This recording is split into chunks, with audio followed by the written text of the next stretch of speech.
Chapter start किया था, इसमें हमने रिएक्शन वाला पार्ट किया था लास्ट क्लास में, रिडक्शन। ओके, तो आज की क्लास स्टार्ट करते हैं।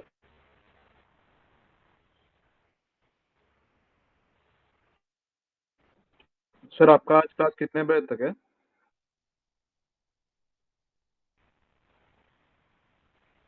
आपको टाइम टेबल मेंशन होगा 30। सर उसमें कुछ ऐसा शायद से दो इसको मर्ज किया है।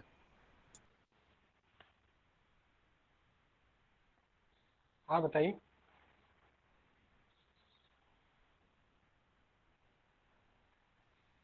सर बर्च रिडक्शन किसके किसके साथ होता है, एक बार आप बता सकते हो क्या प्लीज? बर्च रिडक्शन में एक तो आपका ट्रांस एल्काइन को ट्रांस एल्कीन में बनाने में यूज होता है birch reduction. Alkyne birch reduction में रिएजेंट क्या लेते हैं हम लोग? सोडियम और lithium in presence of liquid ammonia. Sodium और लिथियम को एक मेटल ले सकते हैं और लिक्विड अमोनिया। इसमें एल्काइन को ट्रांस एल्कीन बनाते हैं फर्स्ट, ये आपका यूज है। सेकंड यूज ये क्या है कि आपका अगर कोई बेंजीन है, बेंजीन का लाइक बेंजीन और सब्स्टिट्यूटेड बेंजीन है, तो बेंजीन का अगर बर्च रिडक्शन करते हैं sodium in presence of liquid ammonia, यहाँ पे क्या होता है 1,4 होता है। इस तरह से आपका प्रोडक्ट 1,4 एडिशन प्रोडक्ट होता है। बात समझ में आ रहा है? 1,4 एडिशन हमेशा होता है। अगर आपका कोई इलेक्ट्रॉन रिलीजिंग ग्रुप है तो उसमें भी 1,4 एडिशन होगा, बट ऑर्थो पोजीशन में होगा। और अगर आप इलेक्ट्रॉन ग्रुप तो इसो पोजीशन पे आपका 1,4 एडिशन होगा हाइड्रोजन का। अच्छा, 1,4 पे होने का रीजन कुछ रहता है या फिर वो है वैसा ही इसके लिए? इस मैक्सिमम आपको मैकेनिज्म नहीं पढ़ना, डायरेक्ट आपको मेमोराइज करना है। मैकेनिज्म का है, बट मैकेनिज्म इसमें कोई आपको इसका एडवांटेज नहीं है, ठीक है? काफी लेंथी मैकेनिज्म है, तो कोई एडवांटेज नहीं है। और सर बात है मैकेनिज्म से वेस्ट हो, आपको डायरेक्ट मेमोराइज करना है। हाँ बताइए। सर मेटल हाइड्राइड वाले में LAH में आपने एक एक्सेप्शन बताया, वो एक बार आप एक्सप्लेन कर सकते हो प्लीज? हाँ, इसमें मैंने बोला था कि अगर आपका कोई कॉन्जुगेटेड डबल बॉन्ड है, ठीक है, कॉन्जुगेटेड डबल बॉन्ड है तो उसका रेडियस आता है। यहाँ पे मैंने बताया कि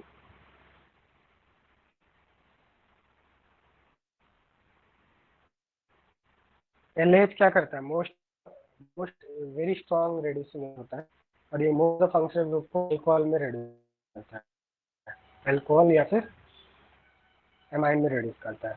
बट अगर मान लीजिए सपोज इस तरह से आपका कोई डबल बॉन्ड है, डबल बॉन्ड तो वैसे रेड्यूस करता है, बट डबल बॉन्ड एल्डिहाइड के साथ या फिर किसी फंक्शनल ग्रुप के साथ कॉन्जुगेशन में है, तो ऐसा एक्सपेरिमेंटली देखा गया कि डबल रेड्यूस जाता है। अदर कंडीशन में अगर कॉन्जुगेटेड नहीं है तो फिर डबल बॉन्ड रेड्यूस नहीं होता। तो जनरल केस में डबल बॉन्ड रेड्यूस नहीं होता है, एलएच रेड्यूस नहीं कर पाता है, बट अगर कॉन्जुगेटेड है तो वो रेड्यूस हो जाता है। This is experimental observation. समझा सर, थैंक यू। तो आज की क्लास में हम लोग हाइड्रोलिसिस वाला पार्ट स्टार्ट करेंगे। हाइड्रोलिसिस पहले हाइड्रोलिसिस पढ़ेंगे, तो रिडक्शन का जो अभी रिमेनिंग पार्ट है वो ज़्यादा इजीली समझ में आएगा। तो मैंने आपको बताया था व्हाट इज हाइड्रोलिसिस।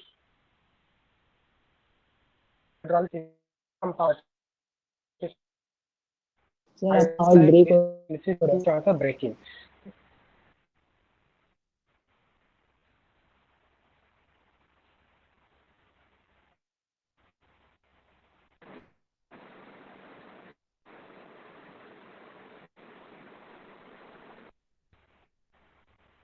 अभी वॉइस आ रही है क्या?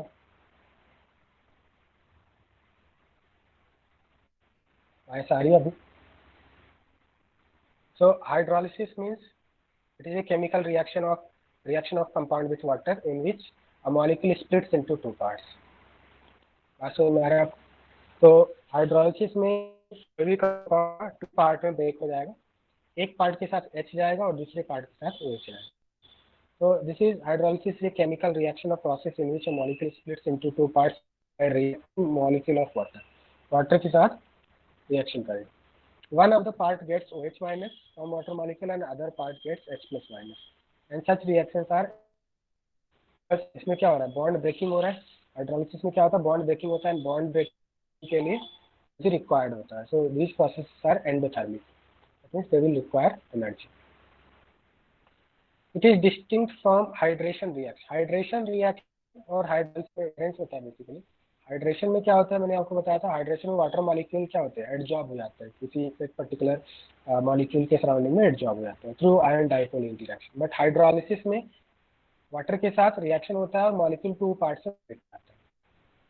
जैसे अगर हम यहाँ पे देखें, that is difference between hydration and hydrolysis. तो हाइड्रेशन लाइक NaCl का अगर हाइड्रेशन करें तो हाइड्रेशन में क्या होगा, NaCl को वाटर में डिजॉल्व किया, तो डिजॉल्व करेंगे तो क्या होगा, Na प्लस और Cl माइनस, ये क्या हो जाएगा, ब्रेक हो जाएगा.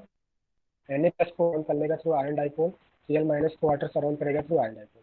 दिस इज हाइड्रेशन, इसको हाइड्रेशन बोलते हैं.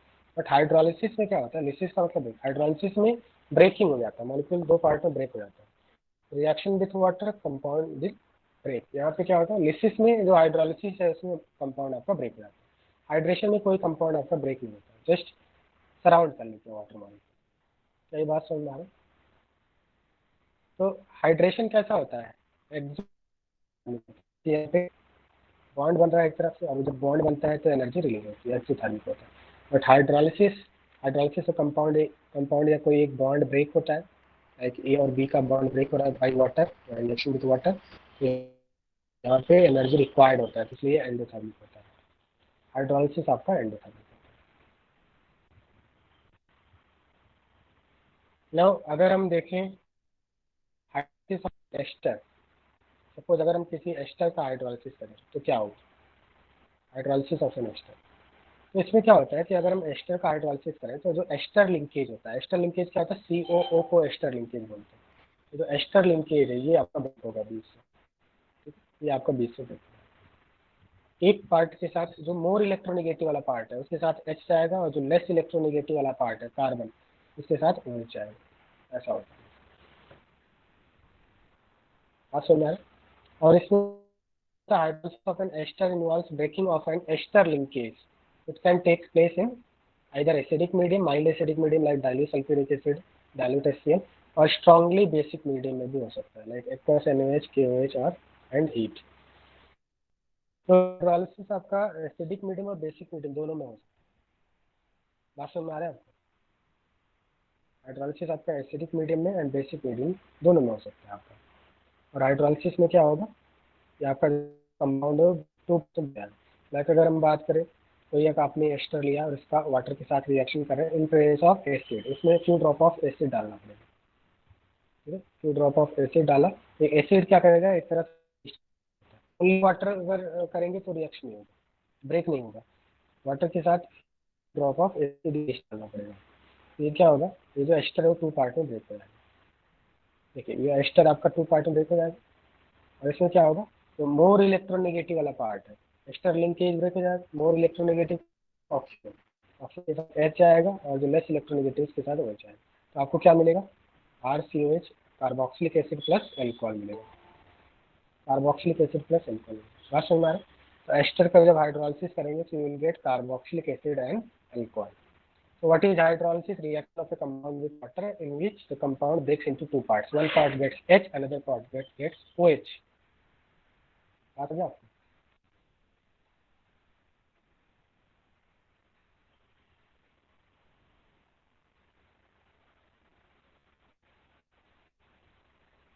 Is it clear?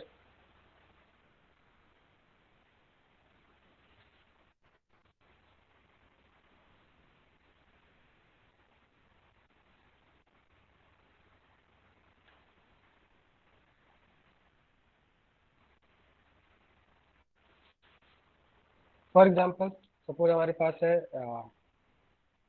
Ethyl acetate.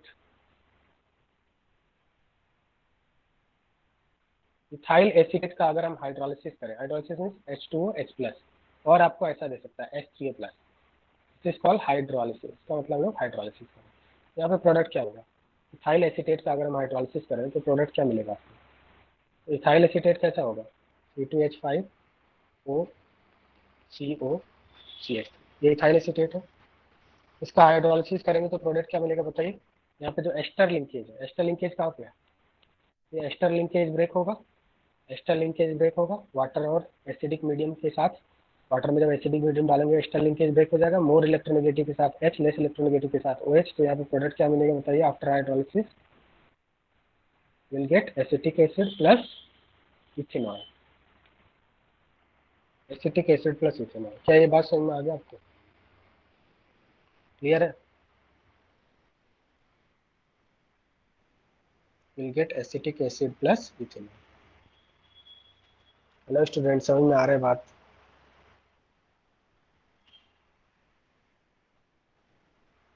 Sir OH और H को हम लोग ने कैसे डिस्ट्रीब्यूट किया वो बताओ ना।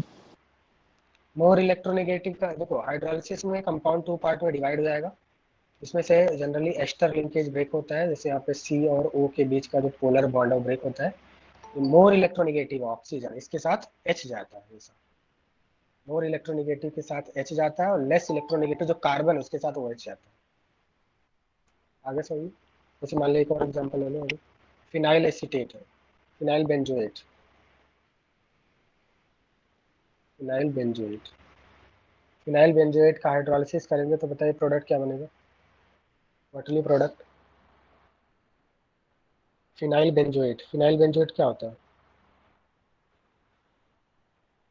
This is phenyl benzoate, right. इसका हाइड्रोलिसिस करेंगे तो एस्टर लिंकेज ब्रेक करना है आपको, एस्टर लिंकेज बीच से ब्रेक करना है, मोर इलेक्ट्रोनेगेटिव के साथ H, लेस इलेक्ट्रोनेगेटिव के साथ OH। तो यहाँ पे प्रोडक्ट क्या मिलेगा, क्या प्रोडक्ट मिलेगा बताइए मुझे, phenol and benzoic acid. Clear है?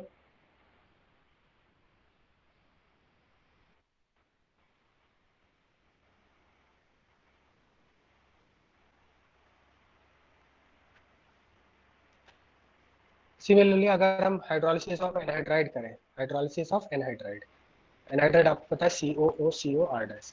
तो एनहाइड्राइड का जब हाइड्रोलिसिस करेंगे तो क्या होगा, इसमें एक जो COO बॉन्ड है, अब यहाँ पे 2 COO बॉन्ड है, कोई एक COO बॉन्ड आप ब्रेक कर लीजिए, प्रोडक्ट आपको सेम मिलेगा। मान लो यहाँ से हमने ब्रेक कर दिया, मोर इलेक्ट्रोनेगेटिव के साथ H, लेस इलेक्ट्रोनेगेटिव के साथ OH।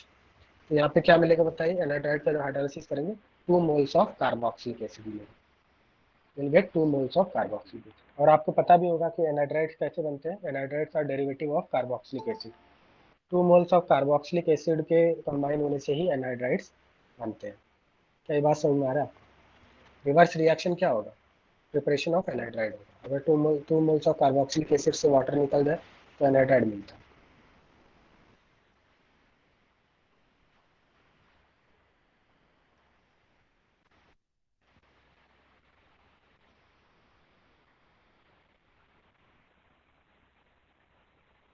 देखिए फॉर एग्जांपल, मान लिया हमने लिया है एसिटिक एनहाइड्राइड, एसिटिक एनहाइड्राइड का अगर हाइड्रोलिसिस करें तो आपको प्रोडक्ट क्या मिलेगा, what product you will gate, what is acetic anhydride? This is acetic anhydride. इसका हाइड्रोलिसिस करना, तो यहाँ पे 2 एस्टर लिंकेज है, तो ये एस्टर टाइप का लिंकेज है और एक ये एस्टर टाइप का लिंकेज है, राइट।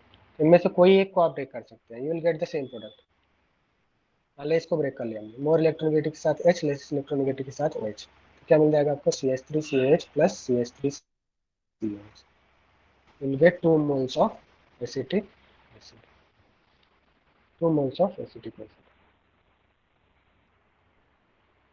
और अगर आपका इथेनोइक मिथेनोइक एनहाइड्राइड है, मिथेनोइक एनहाइड्राइड है, और इसका हाइड्रोलिसिस करें तो क्या प्रोडक्ट बनेगा, methanoic anhydride. What product you will get after hydrolysis? Ethanoic acid plus methanoic acid. ये होगा आपका इथेनोइक एनहाइड्राइड, जैसे इथेनोइक एनहाइड्राइड। और इसको जब ब्रेक करेंगे, यहाँ से ब्रेक कर दें, मोर इलेक्ट्रोनेगेटिव के साथ H, लेस इलेक्ट्रोनेगेटिव के साथ OH। तो क्या बन जाएगा आपका, CH3COH प्लस C2H5COH। ये बन जाएगा। बात समझ में आ गया? Clear? Is it clear to all of you?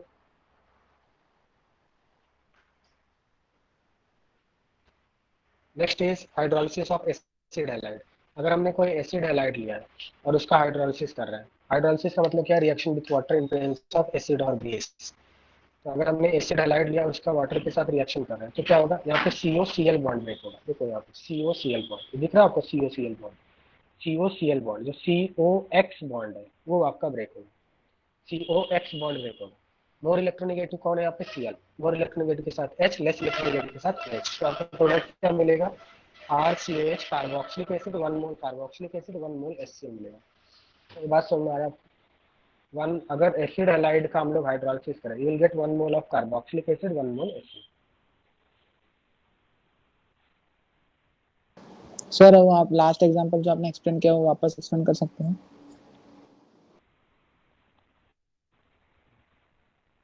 देखिए लास्ट एग्जांपल में क्या है, ethanoic methanoic anhydride. Ethanoic methanoic anhydride का ये फॉर्मूला होता है। ये फॉर्मूला कैसे लिखा, ये मैंने 11th क्लास में बताया था IPSC में। इथेनोइक मिथेनोइक, एक साइड इथेनोइक होगा 2 कार्बन और एक साइड 1 कार्बन होगा, इथेनोइक मिथेनोइक एनहाइड्राइड।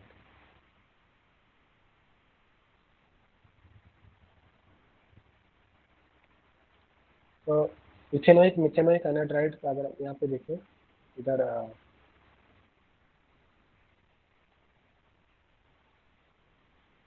यहाँ पे मैंने स्ट्रक्चर गलत बना दिया, ये ऐसा होगा आपका इथेनोइक मिथेनोइक एनहाइड्राइड, ऐसा होगा इथेनोइक और ये मिथेनोइक एनहाइड्राइड, सॉरी यहाँ पे SCOH हो जाएगा, इथेनोइक मिथेनोइक एनहाइड्राइड ऐसा होगा। यहाँ पे एक H होगा, ठीक है। एक साइड में 1 कार्बन होगा और एक साइड में 2 कार्बन।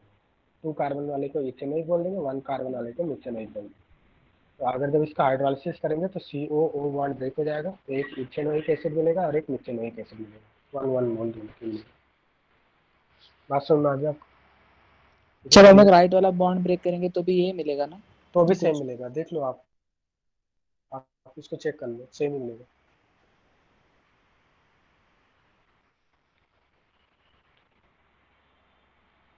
तो सपोज मान लिया हमने कोई एसिड हैलाइड लिया, एसिड हैलाइड लेते हैं, इथेनॉइल क्लोराइड लेते हैं, और इथेनॉइल क्लोराइड का अगर हाइड्रोलिसिस करें तो आपको क्या प्रोडक्ट मिलेगा। मान लो एग्जाम्पल है आपका प्रोपेनोइल क्लोराइड, प्रोपेनोइल क्लोराइड।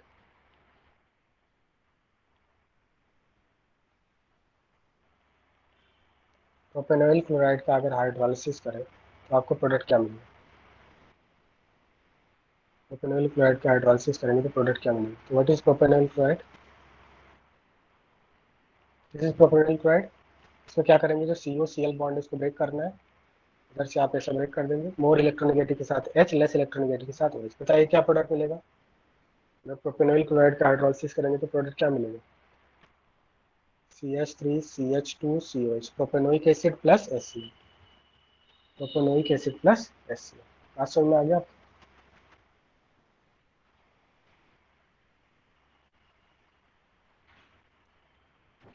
तो एसिड हैलाइड हो गया। Next is acid amide, next is amide. अगर एमाइड का हाइड्रोलिसिस करें तो क्या मिलेगा, तो एमाइड में जो CONH2 बॉन्ड है, CONH2 बॉन्ड है वो ब्रेक होता है आपका हाइड्रोलिसिस करने के बाद। यहाँ पे क्या होगा, इस तरह से ब्रेक कर देंगे, लेस इलेक्ट्रोनेगेटिव के साथ OH, मोर इलेक्ट्रोनेगेटिव के साथ H। तो बताइए अगर एमाइड का हाइड्रोलिसिस करें तो आपको प्रोडक्ट क्या मिलेगा, 1 mole of carboxylic acid and 1 mole of ammonia. बात समझ में आ रहा है। तो एमाइड्स का जब हम हाइड्रोलिसिस करते हैं CON बॉन्ड ब्रेक होता है, 1 mole of carboxylic 1 mole of ammonia आपको प्रोडक्ट मिलेगा। जैसे यहाँ पे अगर एग्जांपल ले लें हम लोग, सपोज आपसे बोल रहा है कि क्वेश्चन ये है कि एसीटामाइड, एसीटामाइड का हाइड्रोलिसिस करें तो आपको प्रोडक्ट क्या मिलेगा, बताइए। एसीटामाइड का अगर आप हाइड्रोलिसिस करेंगे तो प्रोडक्ट क्या मिलेगा।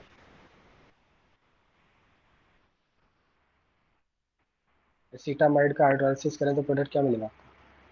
व्हाट इज एसीटामाइड, CH3CONH2, इसका हाइड्रोलिसिस करना है। यहाँ से क्या होगा, CONH बॉन्ड ब्रेक हो जाएगा, लेस मोर इलेक्ट्रोनेगेटिव के साथ H, लेस इलेक्ट्रोनेगेटिव के साथ, so what product you will get, acetic acid plus ammonia, you will get acetic acid plus ammonia। और अगर बेंज एमाइड होता तो, अगर बेंज एमाइड होता तो क्या प्रोडक्ट मिलता, बेंज एमाइड, इसको हम लोग बेंजामाइड बोलते हैं। बेंज एमाइड होता तो प्रोडक्ट क्या मिलता,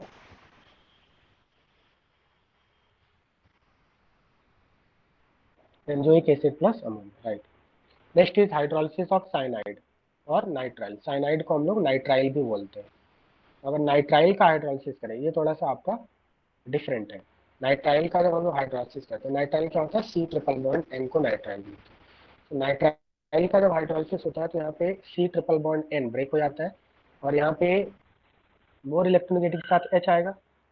यहाँ पे 3 मोल्स ऑफ हाइड्रोजन वाटर से रिएक्ट करता है। 1 मोल ऑफ नाइट्राइल रिएक्ट से 3 मोल्स ऑफ वाटर, क्योंकि एन को अमोनिया बनने के लिए 3, आप ऐसा समझ सकते हैं कि 3 हाइड्रोजन की जरूरत पड़ेगी। इसका मतलब 1 mole of nitrile reacts with 3 moles of water to give 1 mole of carboxylic acid, 1 mole of ammonia. क्या ये बात समझ आ रहा है? तो ये बात ध्यान रखना इंपॉर्टेंट है कि नाइट्राइल या साइनाइड का जब हाइड्रोलिसिस करते हैं तो कार्बोक्सिलिक एसिड मेन प्रोडक्ट मिलता है। ये तो साइड प्रोडक्ट है। मेन प्रोडक्ट क्या है, जो जिसके साथ एल्काइल ग्रुप अटैच है वो हमारा मेन प्रोडक्ट है। मेन प्रोडक्ट जिधर एल्काइल ग्रुप अटैच है वो आपका, तो मेन प्रोडक्ट क्या मिलेगा आपको, कार्बोक्सिलिक एसिड प्लस अमोनिया मिलेगा। तो ये बात समझ में आ रहा है आपको? Main product carboxylic acid plus ammonia होता है। और यहाँ पे 1 mole of nitrile 3 moles of water के साथ रिएक्ट करता है।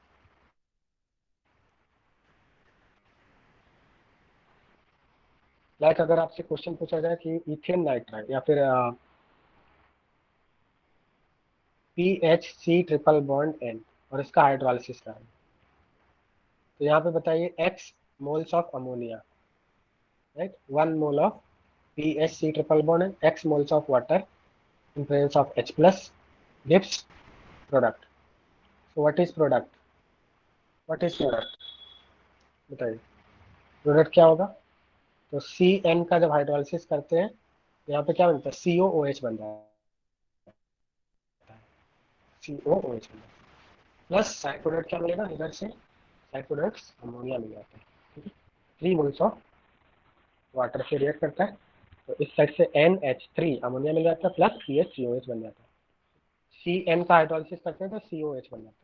और x की वैल्यू क्या होगी यहाँ पे, 1 मोल ऑफ कंपाउंड रिएक्ट से 3 moles of 1 mole of nitrile react से 3 moles of water to give benzoic acid plus ammonia.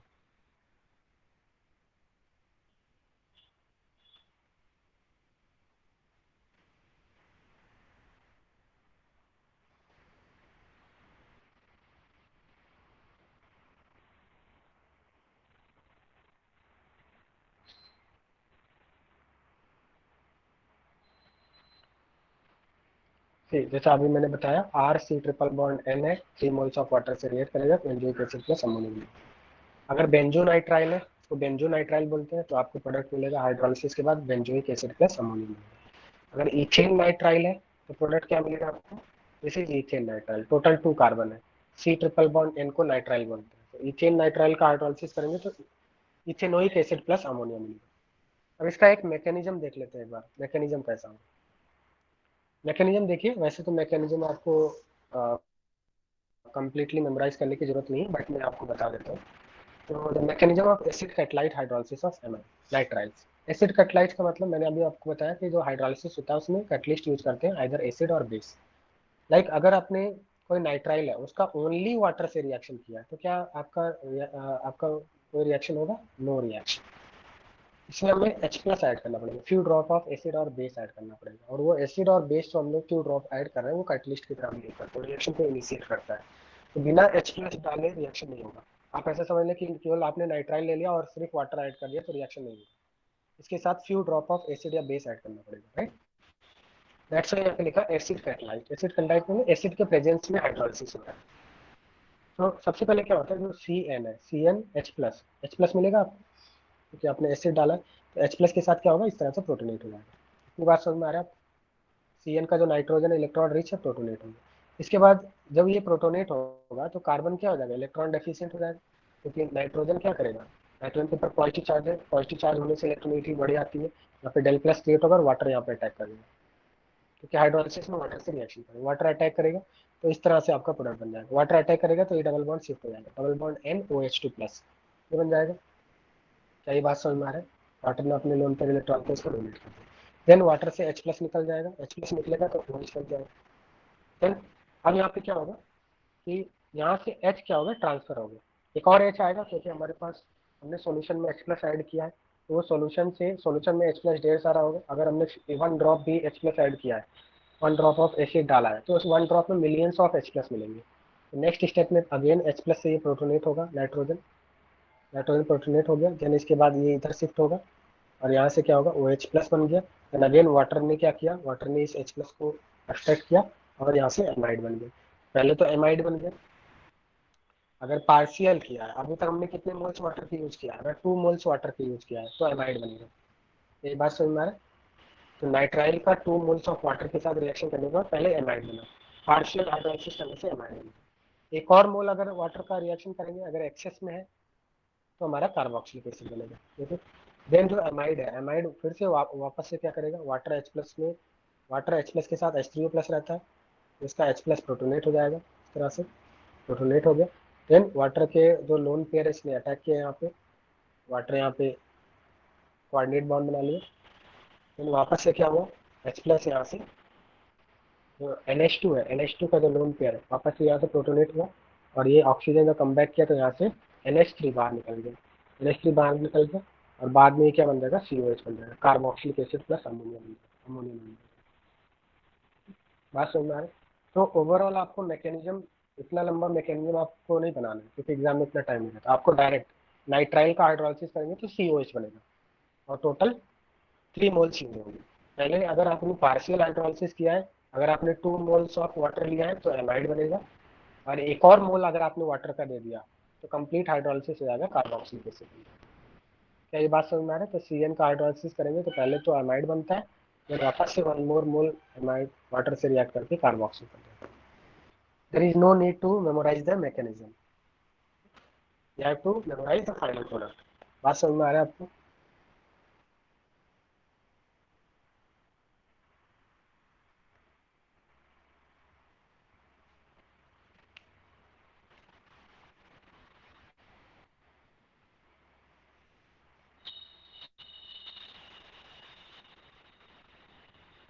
इसी तरह से मैंने जो फर्स्ट बोला था आपको, लाइक अभी मैंने थोड़ी देर पहले आपको बताया था कि जब एस्टर का हाइड्रोलिसिस करते हैं तो आपको क्या मिलता है, एसिटिक एसिड प्लस इथेनॉल मिलता है।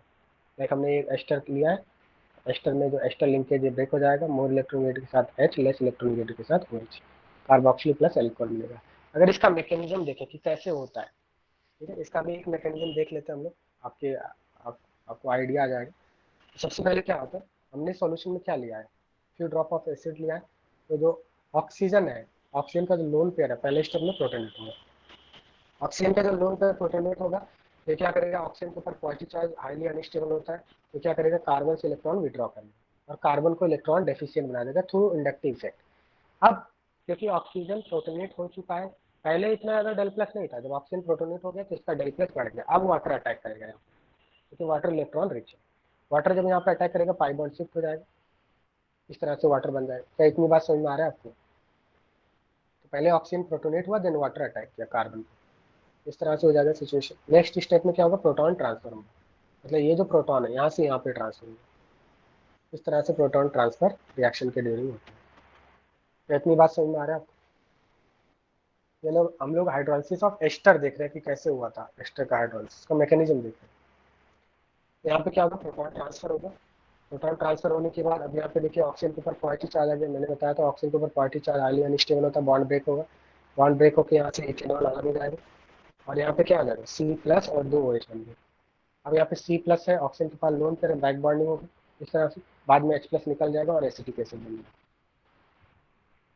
तो एस्टर का हाइड्रोलिसिस किया तो कार्बोक्सिल प्लस अल्कोहल मिल गया।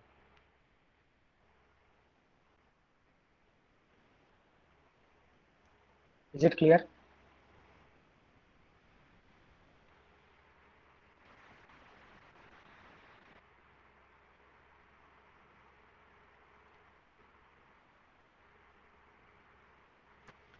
एडवांस मैकेनिज्म याद रखना है, एडवांस मैकेनिज्म याद रखना है,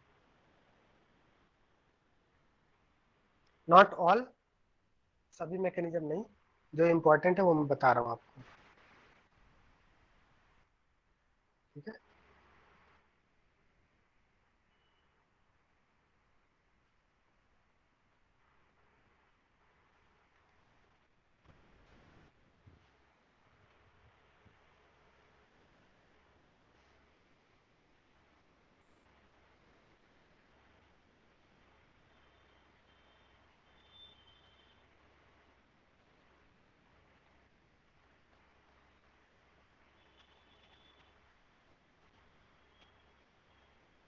ओके, तो हाइड्रोलिसिस ऑफ साइनाइड से क्या मिल गया आपको?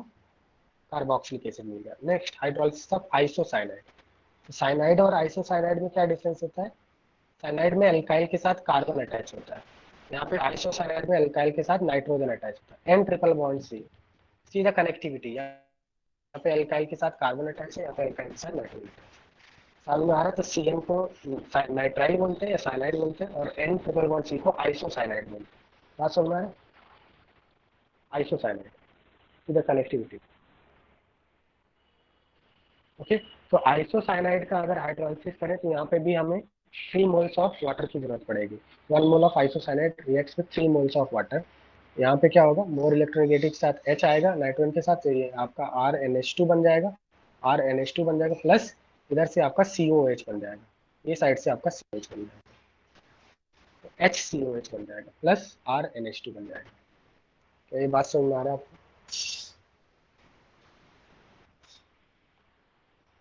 देखो इसमें एक एग्जांपल ले लेते हैं। मान लो सपोज ऐसा है, C2H5 N triple bond C, C2H5 N triple bond C, और इसका हमें हाइड्रोलिसिस करना है। CH3 CH2 N triple bond C, इधर प्लस होगा इधर माइनस, इसका हाइड्रोलिसिस करना है। यहाँ पे आपको प्रोडक्ट बताना है, प्रोडक्ट क्या बनेगा? तो नाइट्राइल आइसोसाइनाइड का जब हम लोग हाइड्रोलिसिस करते हैं, एक तो एमाइन बनता है, इस साइड से एमाइन बन जाएगा, और ये वाला पार्ट कार्बोक्सिल हो जाएगा, राइट साइड वाला पार्ट कार्बोक्सिल हो जाएगा। तो यहाँ पे बन जाएगा SCOH plus CH3 CH2 NH2 बनेगा, एक एमाइन बन जाएगा, ethane amine, ethane amine plus formic acid, ये आपका प्रोडक्ट बनेगा। बात सुन रहे हैं? Ethane amine plus formic acid.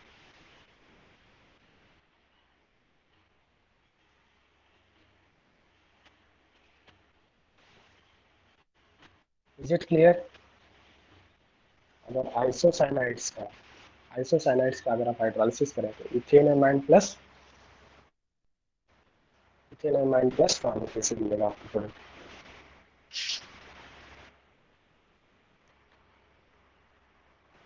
Next is hydrolysis of imine. Like amine क्या होता है? RNH2 को एमाइन बोलते हैं, CNH2 को एमाइन बोलते हैं, और C डबल बॉन्ड NH को आइमाइन बोलते हैं, imine. This is amine, this is imine. समझ में आ रहा है? अगर डबल बॉन्ड है तो आइमाइन। तो अगर आइमाइन का हाइड्रोलिसिस करें तो यहाँ पे क्या होगा, तो C double bond NH bond है, C डबल बॉन्ड NH ये ब्रेक हो जाएगा, मोर इलेक्ट्रोनेगेटिव के साथ H जाएगा, लेस इलेक्ट्रोनेगेटिव के साथ OH जाएगा। Okay, more electronegative H, less electronegative OH, ये बन जाएगा RCHO, RCH double bond OH होगा पहले, RCH डबल बॉन्ड OH होगा, बाद में टॉटमराइज हो जाएगा, टॉटमराइज होने के बाद RCH होगा, एल्डिहाइड प्लस अमोनिया मिलेगा आपको। अगर आइमाइन का हाइड्रोलिसिस करेंगे यू गेट एल्डिहाइड, पहले ये CH डबल बॉन्ड OH होगा, बाद में टॉटमराइज होकर एल्डिहाइड बन जाएगा प्लस अमोनिया। बात समझ में आ रहा है आपको? Hydrolysis of imine, is it clear?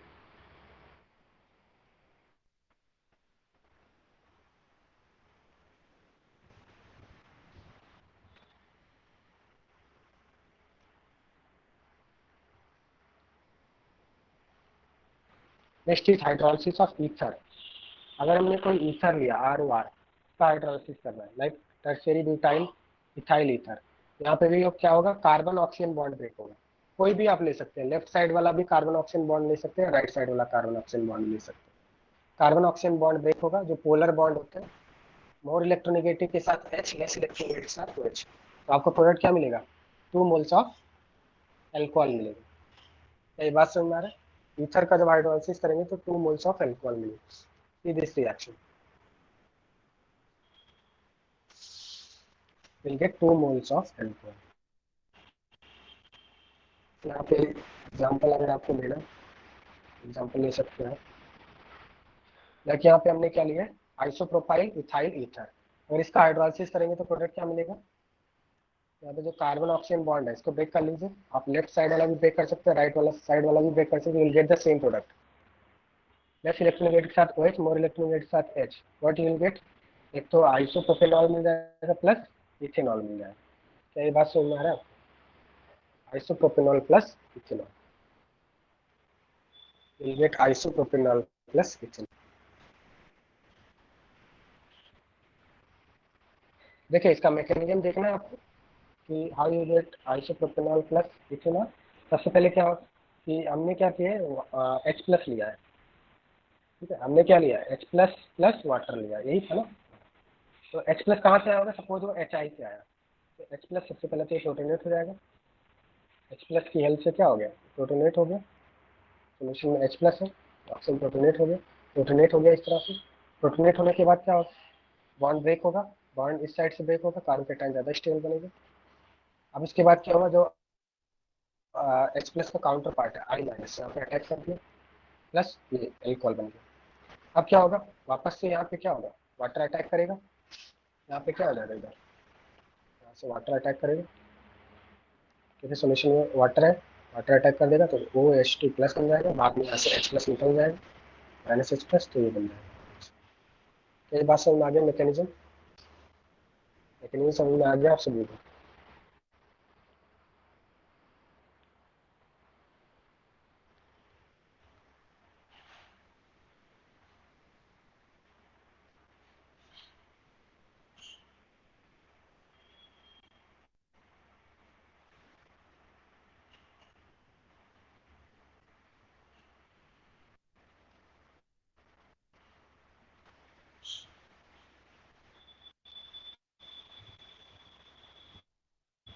Suppose मान लिया हमने ऐसा किया है,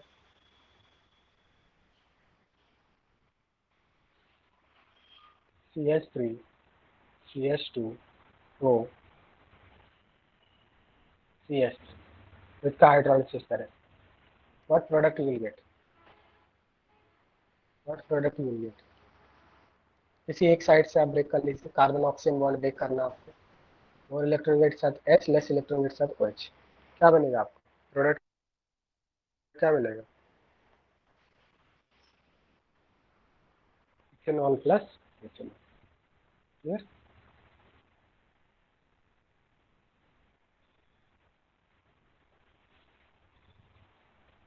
So this is hydrolysis of ether. So after hydrolysis of ether, you will get 2 moles of alcohol, right? Next is hydrolysis of vinyl ether. Vinyl क्या होता है, मैंने आपको बताया था, CH2 डबल बॉन्ड CH को विनाइल ग्रुप बोलते हैं, CH2 डबल बॉन्ड CH को विनाइल ग्रुप बोलते हैं। तो अगर विनाइल ईथर है, उसका हाइड्रोलिसिस करें तो एक आपको मिलेगा, इस साइड से डबल बॉन्ड OH मिल जाएगा, प्लस ROH मिल जाएगा, और ये जो CH2 डबल बॉन्ड CHOH है वो टॉटमराइज होके CH3CH2 बन जाएगा। क्या ये बात समझ में आ रहा है। विनाइल ईथर, विनाइल क्या होता है, CH2 डबल बॉन्ड CH को विनाइल बोलते हैं। वो आ रहा है, हाइड्रोलिसिस किया, O के साथ H, कार्बन के साथ OH, इस तरह से हुआ होगा, बाद में टॉटमराइज होकर CH3CH2 बन गया, plus ROH, 1 mole of alcohol 1 mole of aldehyde मिल गया। Clear. Hydrolysis of ninth part क्या, विनाइल ईथर। एक एग्जांपल ले लेते हैं हम लोग, सपोज एक विनाइल ईथर लेते हैं हम लोग, CH2 डबल बॉन्ड CHO, इधर हमने ले लिया CTH5। तो इस ये जो पर्टिकुलर ग्रुप है, इसको क्या बोलते हैं कॉमन नेमिंग में, this is called vinyl group, this group is called vinyl group. तो क्या इसको हम लोग विनाइल ईथर नहीं बोल सकते हैं, what is this is vinyl ether, right. और इस विनाइल ईथर का क्या करना है, हाइड्रोलिसिस करना, इसका हाइड्रोलिसिस करना। तो वैसे हाइड्रोलिसिस करेंगे आप, कार्बन ऑक्सीजन बॉन्ड को ब्रेक करना है, कार्बन ऑक्सीजन बॉन्ड को ब्रेक करना है, कोई एक साइड से कार्बन ऑक्सीजन बॉन्ड आप ब्रेक कर दो, इधर से आपको अच्छा लगे, तो you will get the same product. यहाँ पे मोर इलेक्ट्रॉन के साथ H, लेस इलेक्ट्रॉन के साथ OH, what will get, CH2 double bond CHOH plus C2H5OH बन जाएगा। और बाद में क्या होगा, क्योंकि एसिडिक मीडियम हमने यूज ही किया, हाइड्रोलिसिस में हमेशा एसिडिक मीडियम लेते हैं, एसिडिक या बेसिक मीडियम, और एसिडिक या बेसिक मीडियम में क्या होता है, इनॉल जो होता है वो किसमें कन्वर्ट हो जाता है बताइए, एसिडिक या बेसिक मीडियम में इनॉल कीटो फॉर्म में कन्वर्ट हो जाता है। तो finally what you will gate, CH3CHO plus alcohol, ये आपका हाइड्रोलिसिस प्रोडक्ट होगा। समझ में आ गया बात। तो पहले ब्रेक हुआ, ब्रेक होने के बाद टॉटमराइजेशन हो गया।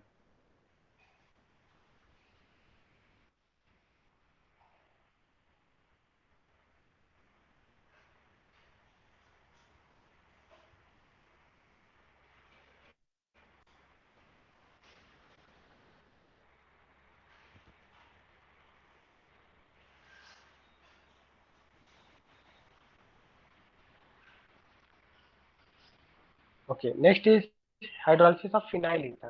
अगर फिनाइल ईथर है तो फिनाइल ईथर का मतलब एक साइड फिनाइल ग्रुप है, एक साइड एल्काइल ग्रुप है, तो इसका हाइड्रोलिसिस करेंगे, यहाँ पे मोर इलेक्ट्रॉन के साथ H लेस इलेक्ट्रॉन के साथ OH बन जाएगा, तो यहाँ पे फिनॉल प्लस अल्कोहल मिल जाएगा, फिनॉल प्लस अल्कोहल मिलेगा। Next is hydrolysis of hemi acetal and acetal. तो हेमी एसिटल एंड एसिटल क्या होते हैं, इसके बारे में हम लोग देख लेते हैं। What are hemi acetal and acetal. अगर किसी कार्बन से एक OH ग्रुप है और एक OR ग्रुप है, तो इसको हम लोग बोलते हैं हेमी एसिटल। बात समझ में आ रहा है? जैसे मान लिया एग्जाम्पल के लिए हम लोग ऐसा लिख सकते हैं, फॉर एग्जाम्पल हेमी एसिटल वाले में हम लोग एग्जाम्पल लिख सकते हैं, कार्बन के साथ हमने OH लगा दिया और इस साइड हमने OCH3 लगा दिया, तो इसको हेमी एसिटल ग्रुप बोलेंगे। इस पूरे को हम लोग हेमी एसिटल ग्रुप बोलते हैं, हेमी एसिटल। और अगर किसी कार्बन से 2 OR ग्रुप है तो इसको एसिटल ग्रुप बोलते हैं। तो हेमी एसिटल और एसिटल में डिफरेंस समझ में आ रहा है? अगर किसी एक कार्बन से एक OH और एक OR ग्रुप है तो इसको हेमी एसिटल बोलेंगे, अगर 2 OR ग्रुप है तो इसको हम लोग acetal. What is R here? R is alkyl group. Like suppose अगर यहाँ पे ऐसा है OCH3 एक कार्बन से 2 OCH3, तो इसको क्या बोलेंगे? कौन सा ग्रुप है ये? 2 OCH3, तो इसको एसिटल बोलेंगे। क्लियर है?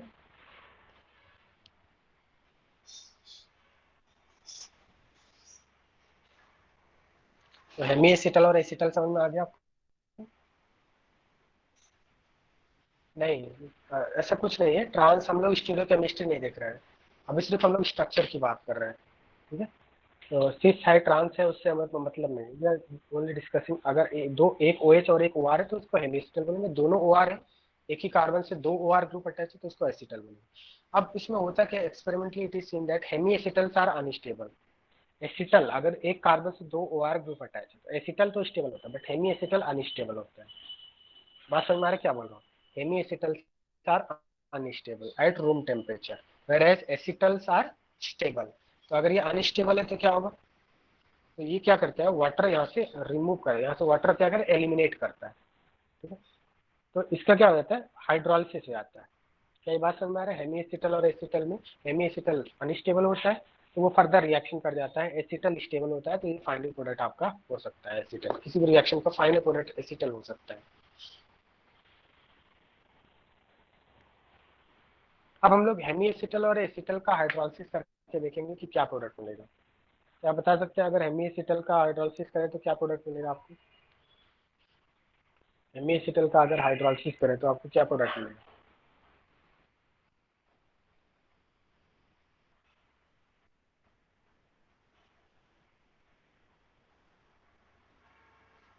बताइए, अगर हेमी एसिटल का हाइड्रोलिसिस करें तो क्या प्रोडक्ट मिलेगा आपको? ठीक, सबसे पहले तो एसिटल का देखते हैं। जैसे मान लिया हमने यहाँ पे एसिटल लिया है और एसिटल का हाइड्रोलिसिस कर रहा है, एसिटल का मतलब 2 OR ग्रुप अटैच है, इसका हाइड्रोलिसिस करना है, तो क्या होगा, मोर इलेक्ट्रोनेगेटिव, इसको CO बॉन्ड को ब्रेक करना होता है, जो पोलर सी आर के, अभी हम लोग यही सभी O बॉन्ड ब्रेक हो रहा है। क्या हो रहा है, CO बॉन्ड ब्रेक हो रहा है और कार्बन के साथ OH ले जा रहे हैं और मोर इलेक्ट्रोनेगेटिव ऑक्सीजन के साथ H ले जा रहे हैं, यही कर रहे हैं ना। स्क्रीन लैग हो रहा है क्या? कार्बन के साथ OH, ऑक्सीजन के साथ H ले आ रहे हैं। ठीक है, तो यहाँ पे क्या करना है हमें, यहाँ पे 2 कार्बन ऑक्सीजन बॉन्ड है, दोनों को ब्रेक कर देना है, यहाँ पे दोनों को ब्रेक कर देना है, ऑक्सीजन के साथ H, कार्बन के साथ OH। यहाँ पे क्या हो जाएगा, एक कार्बन से 2 OH आएंगे, तो इस तरह से बनेगा, इसको हम लोग जेम बोलते हैं। अगर एक कार्बन से 2 OH ग्रुप है तो इसको जेम डाइऑल बोलते हैं, और जेम डाइऑल क्या होते हैं, अनस्टेबल होते हैं, तो वहां से वाटर मॉलिक्यूल रिमूव हो जाएगा। यहाँ पे देखते हैं, हम बताते हैं कैसे।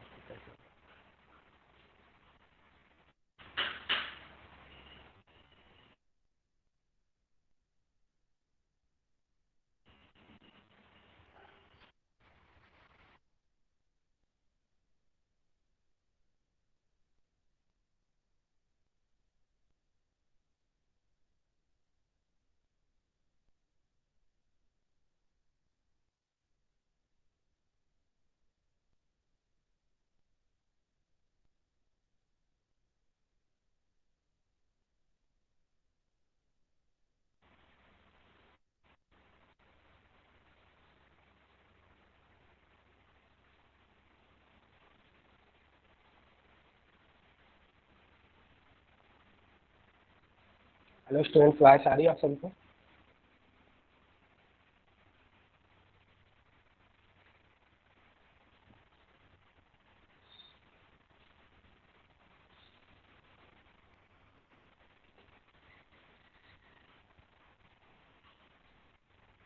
हम लोग यहाँ पे पढ़ रहे हैं हाइड्रोलिसिस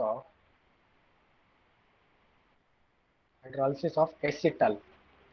एसिटल हमने ले लिया COCH3 सपोज हमने ये एसिटल लिया, एसिटल ग्रुप लिया, और इस साइड भी ले लेते हैं CH3। यहाँ पे एक कार्बन से 2 OCH3 अटैच है, तो ये आपका एक एसिटल है, और इस एसिटल का हाइड्रोलिसिस प्रोडक्ट देख लेंगे। यहाँ पे जो कार्बन ऑक्सीजन बॉन्ड है, ये कार्बन ऑक्सीजन बॉन्ड क्या होंगे, ब्रेक हो जाएंगे।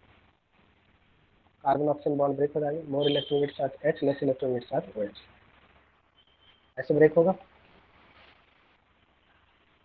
OH हो जाएगा, OH plus 2 moles of CH2। क्या इतनी बात समझ में आ रहा है? यहाँ तक समझ में आ रहा है? अब ये जो होता है, अगर एक ही कार्बन से 2 OH ग्रुप अटैच है, तो ऐसे कंपाउंड को हम लोग जेम डाइऑल बोलते हैं। ठीक है, इसका जो कॉमन क्लासिफिकेशन है, इस टाइप के कंपाउंड्स को जेम डाइऑल बोलते हैं। अगर एक ही कार्बन से 2 OH अटैच है, इसको जेम डाइऑल, और जेम डाइऑल होते हैं अनस्टेबल, हाईली अनस्टेबल। ठीक है, अगर कहीं भी एक कार्बन से 2 OH अटैच है तो हाईली अनस्टेबल होता है। This is experimental fact. तो यहाँ से क्या होता है, ये अनस्टेबल है, तो इसका मतलब यहाँ से क्या होगा, वाटर मॉलिक्यूल रिमूव हो जाता है। एक कार्बन, एक OH और एक H, एक कार्बन से OH, दूसरे कार्बन से H यहाँ से रिमूव हो जाते हैं। ये क्या बन जाएगा finally, CH3 C double bond. इसकी वैलेंसी कंप्लीट करने के लिए यहाँ पे क्या हो जाएगा, C डबल बॉन्ड हो जाएगा। आपको मिल जाएगा acetone plus 2 moles of methanol मिल जाएगा, अगर आप इस एसिटल का हाइड्रोलिसिस करते हैं तो। Is it clear? तो पहले एसिटल का हाइड्रोलिसिस किया तो 2 मोल अल्कोहल मिल गया और 1 मोल जेम डाइऑल मिल गया। जेम डाइऑल अनस्टेबल है, तो यहाँ से वाटर मॉलिक्यूल रिमूव हो गया, एसीटोन मिल गया प्लस 2 मोल्स ऑफ मिथेनॉल मिल गया।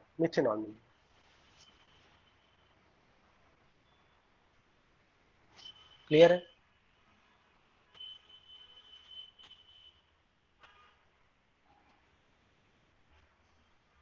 बताइए, बात समझ में आ रहा है? Hydrolysis of acetal is clear.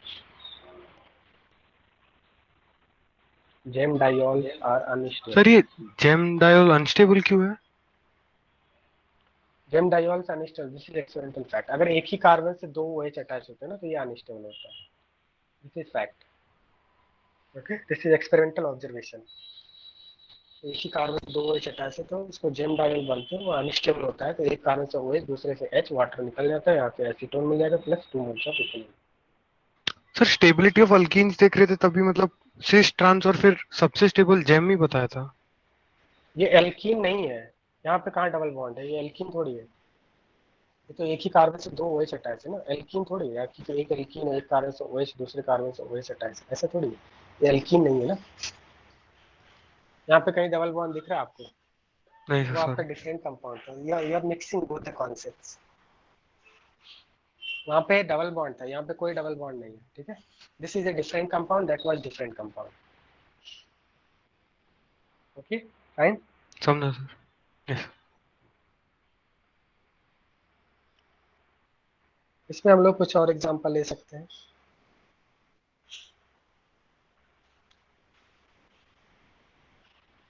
Suppose मान लिया इस टाइप का कंपाउंड है, ऐसे क्वेश्चन आपको ये एक्सरसाइज में मिलेंगे आपको।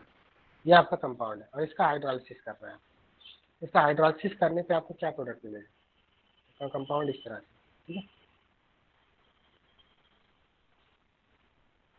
ये आपका कंपाउंड, और आपसे बोलेगा कि इसका हाइड्रोलिसिस करना है एंड आपको प्रोडक्ट बताना है, क्या प्रोडक्ट है।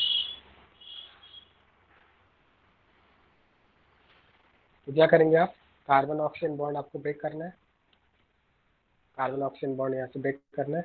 मोर इलेक्ट्रोनेगेटिव के साथ H, लेस इलेक्ट्रोनेगेटिव के साथ OH, मोर इलेक्ट्रोनेगेटिव के साथ H, लेस इलेक्ट्रोनेगेटिव के साथ OH। यहाँ पे ये बन रहा है OH plus 2 moles of CH। यहाँ तक बात समझ में आ रही है नहीं, बताइए मुझे ये कौन सा कंपाउंड है? इसको एसिटल बोलेंगे, एसिटल है ये, कि इस यहाँ पे एक कार्बन से 2 OR ग्रुप अटैच, तो इसको एसिटल बोलेंगे। और इस एसिटल का हाइड्रोलिसिस करते हैं तो एक ये कंपाउंड में प्लस, क्या ये स्टेबल होगा? इस कंपाउंड के अंदर एक कार्बन से दो OH ग्रुप है, तो ये स्टेबल है, जेम डाई वाला। और जेम डाई जो अनस्टेबल कंपाउंड होता है उसको केमिस्ट्री में स्क्वायर ब्रैकेट के अंदर रखते हैं। ठीक है, बात समझ में आ रहा है? कोई इंटरमीडिएट वगैरह होता है या कोई अनस्टेबल कंपाउंड होता है उसको स्क्वायर ब्रैकेट के अंदर रखते हैं। This is the way of representation in chemistry. Anything is unstable तो उसको स्क्वायर ब्रैकेट के अंदर रखते हैं। बात समझ में आ रहा है? यहाँ से वाटर मॉलिक्यूल निकल जाएगा, एक कार्बन से OH दूसरे से H। यहाँ पे क्या मिलेगा finally, what you will get, cyclohexanone plus 2 moles of methanol मिलेगा। क्या ये बात समझ में आ गया? इस टाइप के क्वेश्चंस आपको एक्सरसाइज में मिलेंगे।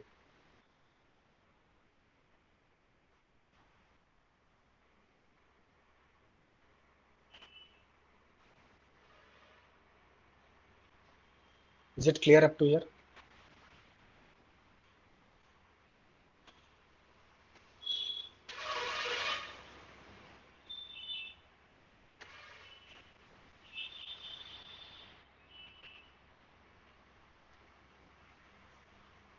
सपोज एक हमने साइक्लिक ईथर लिया है THF, इसको बोलते हैं टेट्राहाइड्रोफ्यूरन बोलते हैं। तो ये जो रिंग होता है, ये जो कंपाउंड, इसको फ्यूरन बोलते हैं कॉमन नेम में। आपने हेट्रोसाइक्लिक कंपाउंड भी पढ़ा होगा। अगर एक 5 मेंबर रिंग है उसमें 2 डबल बॉन्ड एक ऑक्सीजन, तो उसको फ्यूरन बोलते हैं केमिस्ट्री में कॉमन नेम में। और अगर यहाँ पे तीनों ही जगह पे अगर इसका रिडक्शन कर दिया, हाइड्रोजन आ जाए, तो इसको क्या बोलेंगे हम लोग, टेट्राहाइड्रोफ्यूरन। एक सॉल्वेंट होता है, बहुत ही पॉपुलर सॉल्वेंट होता है THF। THF is a very popular. और ये किस टाइप का सॉल्वेंट है बता सकते हैं आप? Polar aprotic solvent. Polar aprotic solvent THF, ये THF का फॉर्मूला है। ठीक, अगर THF का हाइड्रोलिसिस करें तो आपको क्या प्रोडक्ट मिलेगा, कैन यू टेल मी? अगर THF का हाइड्रोलिसिस करें तो प्रोडक्ट क्या मिलेगा? तो हाइड्रोलिसिस में क्या करना होता है आपको, कार्बन ऑक्सीजन बॉन्ड ब्रेक करना होता है किसी साइड से, you will get the same product. Break कर लीजिए, मोर इलेक्ट्रॉन के साथ H, लेस इलेक्ट्रोनिटी के साथ OH। यहाँ पे क्या मिलेगा आपको बताइए, प्रोडक्ट क्या मिलेगा अगर THF का हाइड्रोलिसिस करेंगे? What product you will gate? ये रिंग तो ओपन हो जाएगा ना, रिंग क्या हो जाएगा, ओपन हो जाएगा, 1 2 3 4, तो ब्यूटेन 1,4 डाइऑल मिलेगा।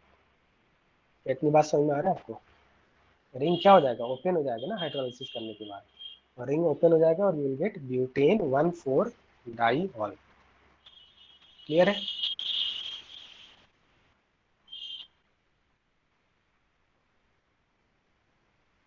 तो हाइड्रोलिसिस बहुत ही सिंपल है। हाइड्रोलिसिस में कार्बन ऑक्सीजन बॉन्ड आप सर्च करो, और कार्बन ऑक्सीजन बॉन्ड को आप देखो कंपाउंड में कार्बन ऑक्सीजन बॉन्ड कहाँ पे है, या फिर कार्बन हाइड्रोजन बॉन्ड कहाँ पे है, और उसको क्या करो, दो पार्ट में डिवाइड कर दो आप। मोर इलेक्ट्रोनेगेटिव के साथ H अटैच कर देना, और लेस इलेक्ट्रोनेगेटिव के साथ OH चिपका देना। जो आपका मिलेगा वही प्रोडक्ट होगा। बस यही तो कर रहे हैं ना। बात समझ में आ रहा है? Is it difficult?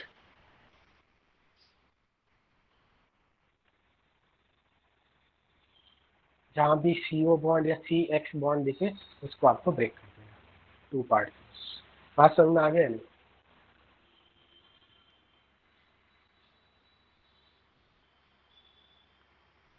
अगर इसका मैकेनिज्म देखना है आपको, देखिए मैकेनिज्म कैसे होगा। सबसे पहले हाइड्रोलिसिस हम लोग H+ यूज कर रहे हैं, तो ये क्या होगा, प्रोटोनेट होगा। प्रोटोनेट होने के बाद जब ऑक्सीजन प्रोटोनेट हो गया, सेकंड स्टेप में क्या होगा, ऑक्सीजन के ऊपर पॉजिटिव चार्ज स्टेबल होता नहीं, तो यहाँ से बॉन्ड ब्रेक हो जाएगा, दोनों इलेक्ट्रॉन ऑक्सीजन के ऊपर जाएंगे, तो ये बनेगा। क्या इतनी बात समझ में आ रहा है आपको? ये बॉन्ड ब्रेक हो गया, रिंग ओपन हो गया, 1 2 3 4, 4 कार्बन। यहाँ तक ये समझ में आ रहा है आपको? मैकेनिज्म बता रहा हूँ, मैकेनिज्म कैसे हो रहा है। तो ये रिएक्शन कैसे हुआ देखिए। सबसे पहले ये रिंग प्रोटोनेट हो गया, रिंग का ऑक्सीजन प्रोटोनेट हो गया, ऑक्सीजन के ऊपर positive charge unstable, ring open हो गया। देन जो कार्बन के ऊपर पॉजिटिव चार्ज, वहाँ पे वाटर, क्योंकि हाइड्रोलिसिस हमने वाटर लिया था, वाटर क्या करेगा, यहाँ पे अटैक करेगा, वाटर अटैक करेगा, ऑक्सीजन प्रोटोनेट हो जाएगा, यहाँ से H+ निकल जाएगा, you will gate butane 1,4 diol. समझ में आ गया आपको? तो THF का हाइड्रोलिसिस कैसे हुआ देख लीजिए आप मैकेनिज्म। ऐसे ही होता है हाइड्रोलिसिस, और उसको हमने सिंपल तरीके से आपको बताया, ये कार्बन ऑक्सीजन बॉन्ड ब्रेक कर दिया। सर इसमें से H2O निकल नहीं जाता क्या? कहाँ से H2 निकलता है? मतलब न्यूक्लियोफिलिक रिएक्शंस में H2O वगैरह निकल जाता है, तो इससे वैसे निकलता नहीं होता सर?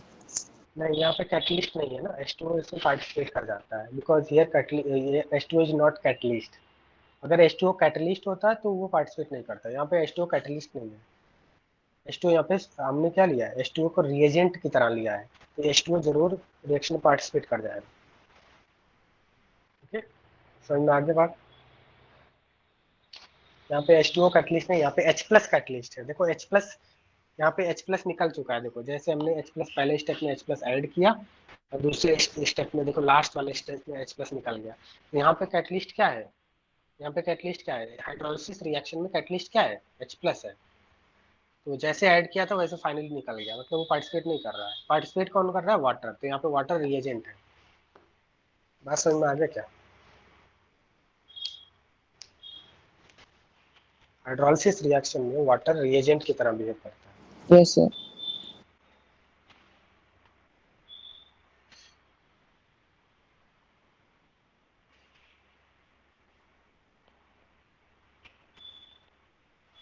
और एक एक्सरसाइज का एक क्वेश्चन करते हैं। इसमें आपको बोला right the product of the following reaction.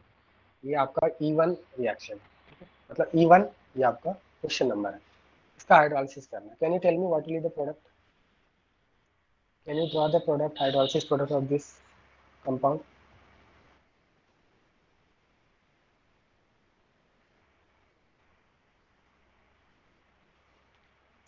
क्या करना है, इधर कार्बन ऑक्सीजन बॉन्ड दिख रहा है कहीं पे, किसी भी साइड से ब्रेक कर लो आप कार्बन ऑक्सीजन बॉन्ड। सपोज यहाँ से ब्रेक कर लिया हमने और एक इधर से ब्रेक कर लिया, ठीक है।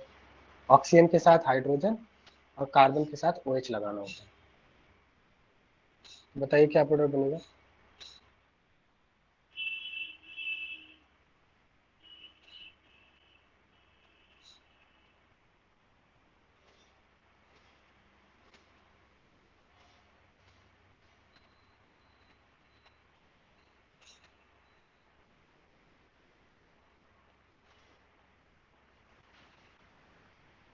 ये बनेगा, बात समझ में आ रही है, यहाँ तक क्लियर है।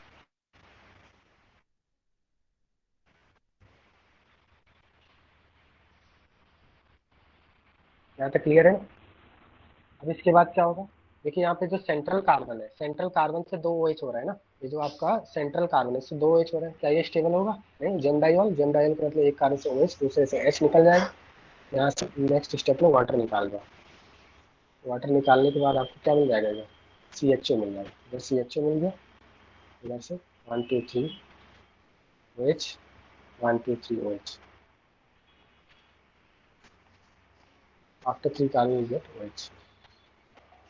तो ये क्वेश्चन समझ में आ रहा है आपको, बताना होगा।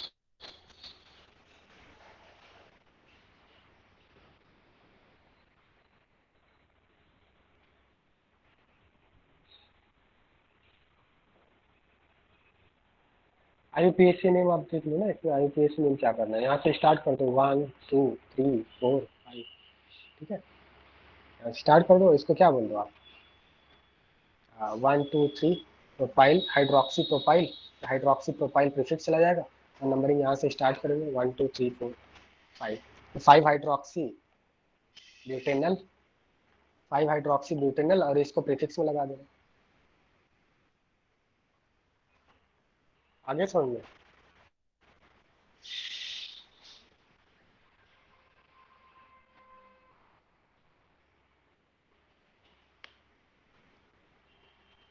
क्लियर है क्या।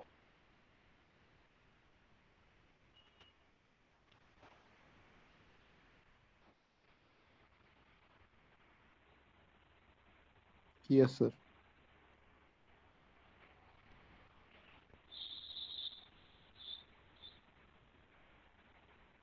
चलिए इधर बताइए, यहाँ पे हाइड्रोलिसिस E6 बताइए, what is the product of hydrolysis of this reaction.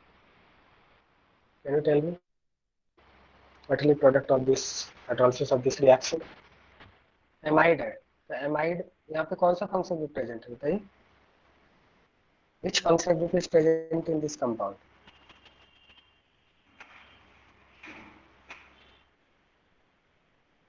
which functional group is present in this compound। Amide है ना, तो एमाइड का जो CON लिंकेज है वो ब्रेक हो जाएगा। ऐसा ब्रेक होगा, CON लिंकेज, कार्बन के साथ OH, नाइट्रोजन मोर इलेक्ट्रोनेट के साथ H है, प्रोडक्ट क्या बनेगा, एमाइड लिंकेज ब्रेक होगा। एमाइड जो लिंकेज है CN बॉन्ड ब्रेक होगा, कार्बन के साथ OH, नाइट्रोजन के साथ H।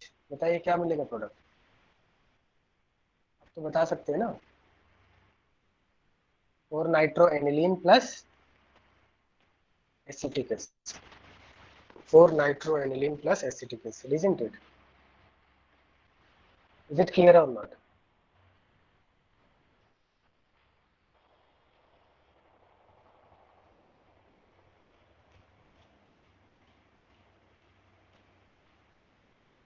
देखो आपका एक्सरसाइज वाला पार्ट भी हो रहा है, ठीक है, क्योंकि एक्सरसाइज के क्वेश्चन हम लोग कर रहे हैं।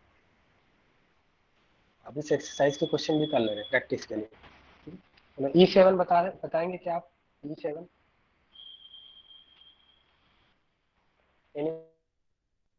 अब यहाँ पे देखो प्रोडक्ट दिया हुआ, रिएक्टेंट पूछा है आपने। E7 में आपको रिएक्टेंट पूछा है, रिएक्टेंट का स्ट्रक्चर क्या होगा, रिएक्टेंट का फॉर्मूला बताया, स्ट्रक्चर पूछा है। So that means which reactant on hydrolysis will give acetaldehyde plus ethanol. ठीक है, तो यहाँ पे रिवर्स रिएक्शन, प्रोडक्ट दिया है, रिएक्टेंट बताना है, रिएक्टेंट का फॉर्मूला भी दिया हुआ है, आपको सिर्फ स्ट्रक्चर बताना है रिएक्टेंट का। अब हमें पता है एक फॉर्मूले से बहुत सारे कंपाउंड बन सकते हैं, इनमें से कौन सा कंपाउंड होगा? Can you solve E7 question? Which reactant on hydrolysis gives acetaldehyde plus ethanol? Acetaldehyde plus methanol. बताइए।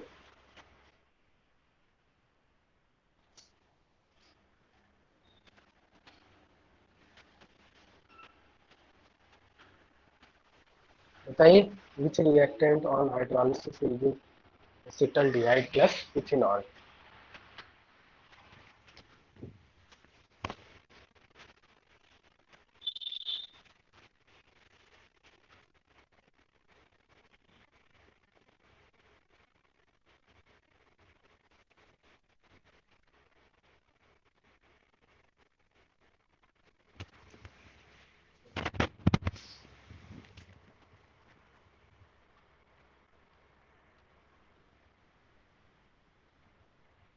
हो गया क्या?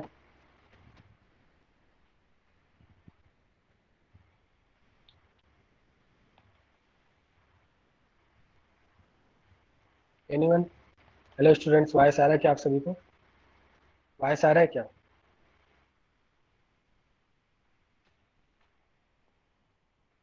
Anyone can solve this question?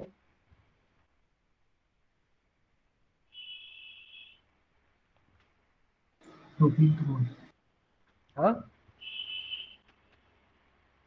ये क्या है? Vinyl ether. विनाइल ईथर नहीं हो सकता ये। CH3, CH double bond OH, CH3OH।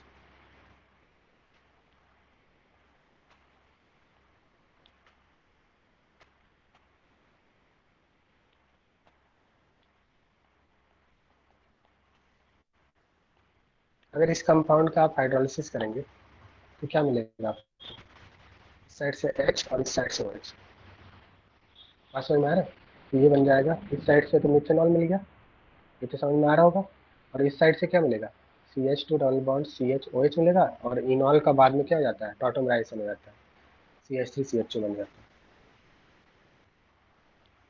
बात समझ में आया? यही रिएक्टेंट होगा आपका। और इस टाइप के रिएक्टेंट को क्या बोलते हैं बताइए? कॉमन नेमिंग में क्या बोलते हैं इस टाइप के रिएक्टेंट? विनाइल ईथर बोलते हैं।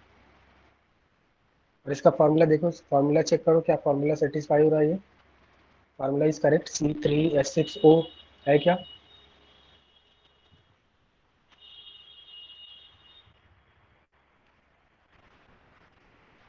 समझ में आ गया क्या क्वेश्चन?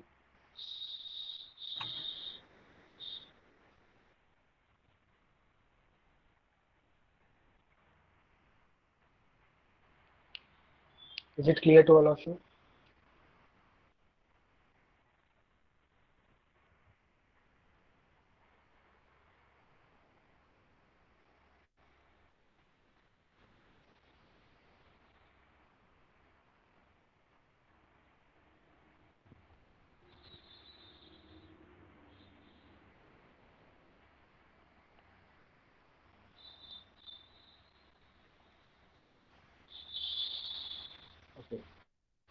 ओके, E2 क्वेश्चन, यहाँ पे 4 ऑप्शंस गिवन है, आप यहाँ पे सेलेक्ट करना है which option is correct. So the acid catalyte hydrolysis product in the following reaction P plus Q. What is P and Q? 4 options are given.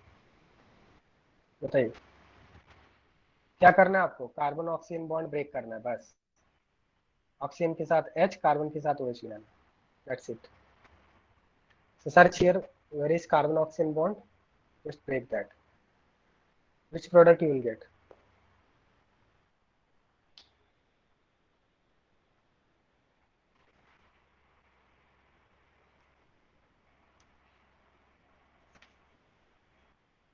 बताइए correct answer क्या होगा?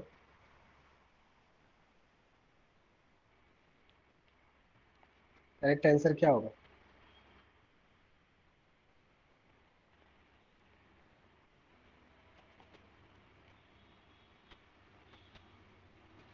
ये साइड से कार्बन ऑक्सीजन बॉन्ड ब्रेक कर सकते हैं, ये side से कार्बन ऑक्सीजन बॉन्ड ब्रेक कर देते हैं. H OH H OH. इधर से ब्रेक कर देते हैं तो ज़्यादा इजी होगा. आप किसी भी साइड से ब्रेक करेंगे सेम मिलेगा आपको. H OH H OH. तो यहाँ पे जो साइड प्रोडक्ट मिलेगा, साइड में क्या मिलेगा आपको? इनॉल. इस साइड से भी इनॉल मिलेगा.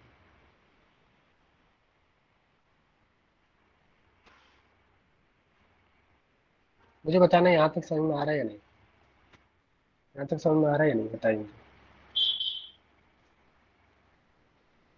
इसमें क्या कर रहे हैं? आपको सिर्फ कट मारना है, कार्बन ऑक्सीजन बॉन्ड से कट मारना है आपको, वो भी नहीं कर पा रहे हैं आप. ठीक है, अब यहाँ पे देखिए, इधर एक कार्बन से 2 OH अटैच है. क्या ये स्टेबल है? इसको क्या बोलते हैं हम लोग? Gem diol. Gem diol unstable होता है. तो यहाँ पे क्या होगा? ऐसे क्या हो जाएगा? एक कार्बन से OH, दूसरे कार्बन से H, वाटर निकल जाएगा, नीचे से भी वाटर निकलेगा. एक ऊपर वाले कार्बन से वाटर 1 मोल वाटर निकल जाएगा, नीचे वाले कार्बन से 1 मोल वाटर निकल जाएगा. तो ये क्या बन जाएगा फाइनली? CHO, जिसको बोलते हैं ग्लाइऑक्सल. CHO को हम लोग कॉमन नेमिंग में क्या बोलते हैं? ग्लाइऑक्सल. और इसको क्या बोलते हैं हम लोग कॉमन नेमिंग में? पता है आपको क्या बोलते हैं इसको कॉमन नेमिंग में? एथिलीन ग्लाइकॉल बोलते हैं. इथेन 1,2 डाइऑल को एथिलीन ग्लाइकॉल बोलते हैं. So what will be the product? 2 moles of ethylene glycol and 1 mole of glyoxal. Is it clear? So you'll get 2 moles of ethylene glycol and 1 mole of glyoxal. So which option is correct?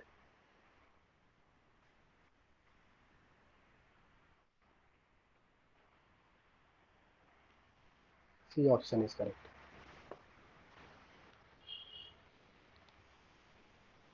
बात समझ में आ गया क्या?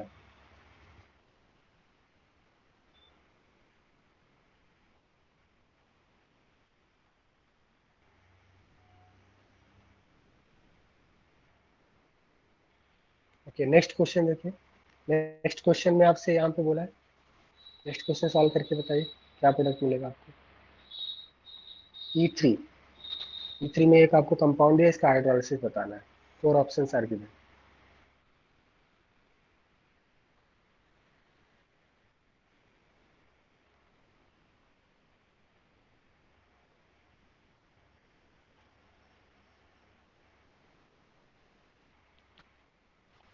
बताइए कैसे break करेंगे आप?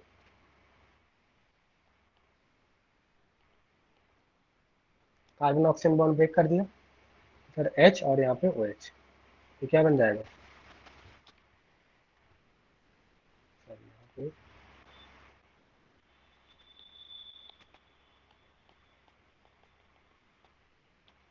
जैसे double bond OH plus ETOH. और ये क्या है? ये इनॉल हो रहा है. और इनॉल क्या होता है? क्योंकि हमने एसिडिक मीडियम ऑलरेडी यूज किया है, तो इनॉल फॉर्म किस में कन्वर्ट हो जाएगा? एसिडिक मीडियम में, कीटो फॉर्म में कन्वर्ट हो जाएगा. तो फाइनल प्रोडक्ट क्या मिलेगा आपको? बताइए which option is correct?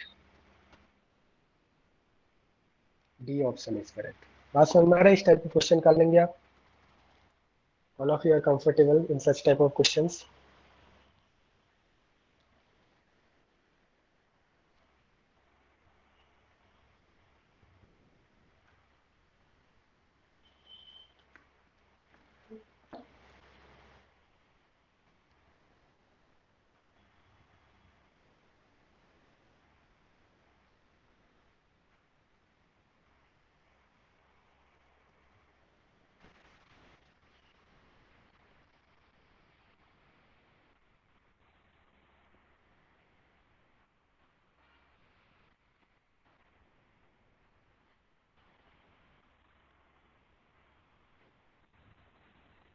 Last हमारा एक पार्ट बचा हुआ हाइड्रोलिसिस ऑफ इपॉक्साइड।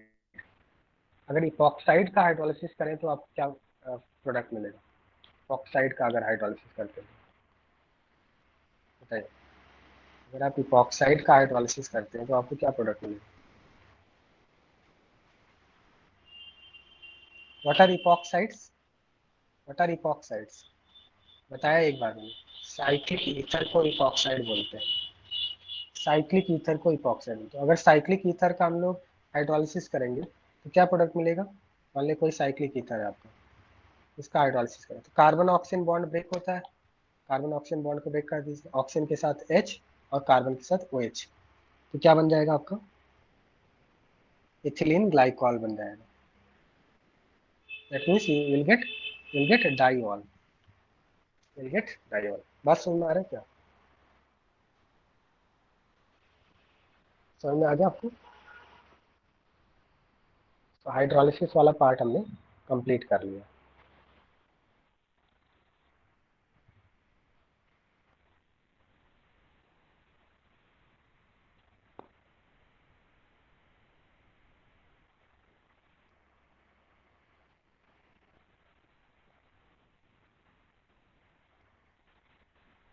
एडवांस के लिए हाइड्रोलिसिस ऑफ एस्टर और hydrolysis of nitrile, hydrolysis of ester and nitrile, ये आपको याद रखना है एडवांस के लिए, मैकेनिज्म के लिए।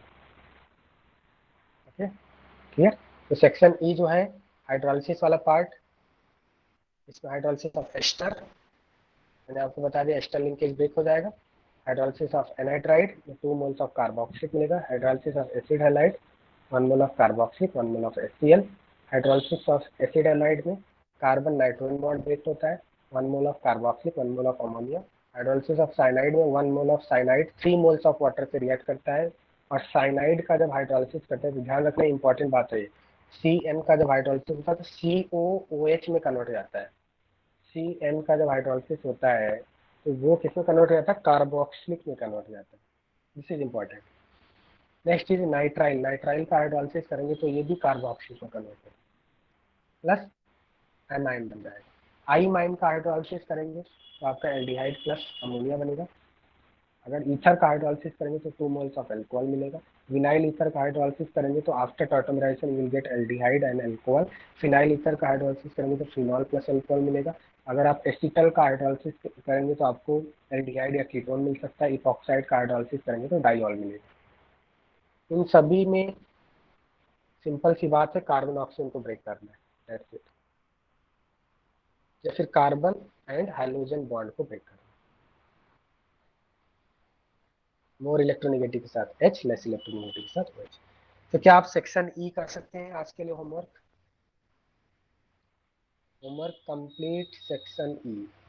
क्योंकि मैंने बहुत सारे क्वेश्चन यहाँ पे डिस्कस किए जो आपकी सीट के ही क्वेश्चन है, जो आपके एक्सरसाइज के क्वेश्चन है वो अभी क्लास में ही मैंने डिस्कस कर लिए, जो जो ज़्यादा इंपॉर्टेंट थे, जो आपके थोड़ा टिपिकल थे, वो ऑलरेडी मैंने डिस्कस कर लिया। तो अब आप सेक्शन ई कंप्लीट कर सकते हैं। Section E of exercise 1, 2, 3, exercise 2, exercise 3, ठीक है।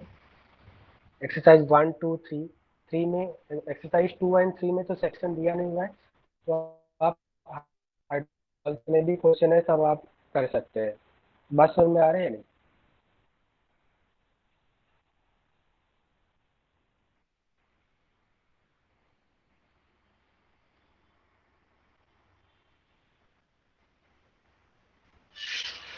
हाँ, अब हम लोग रिडक्शन में कहाँ तक कर लिया था हमने? क्या एक दो क्वेश्चन और हाइड्रोलिसिस का करें या फिर आगे कंटिन्यू करें? बताइए। आई थिंक हमने सफिशिएंट नंबर ऑफ प्रॉब्लम्स कर चुके हैं हाइड्रोलिसिस में। So should I continue to reduction or you want to solve more problems on hydrolysis? बताइए।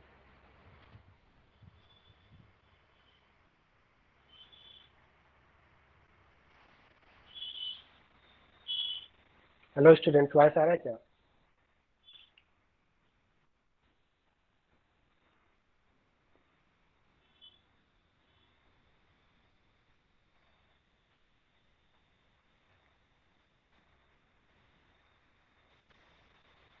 अच्छा, तो एक मिनट में बताता हूँ, प्रॉब्लम्स कुछ कर लेते हैं।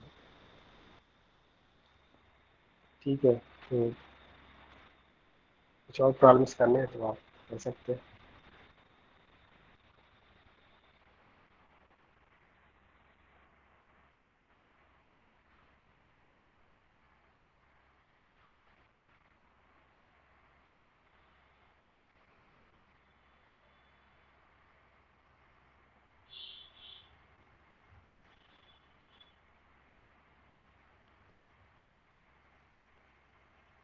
ओके ठीक है, E3 करते हैं हम लोग, E3 एंड E2 सॉल्व करते हैं। ठीक है, E2 एंड E3 सॉल्व करते हैं। E3 एंड E2 सॉल्व करके बताइए। Right the product of the following reaction, CH3CN का हाइड्रोलिसिस करेंगे तो क्या बनेगा, बताइए।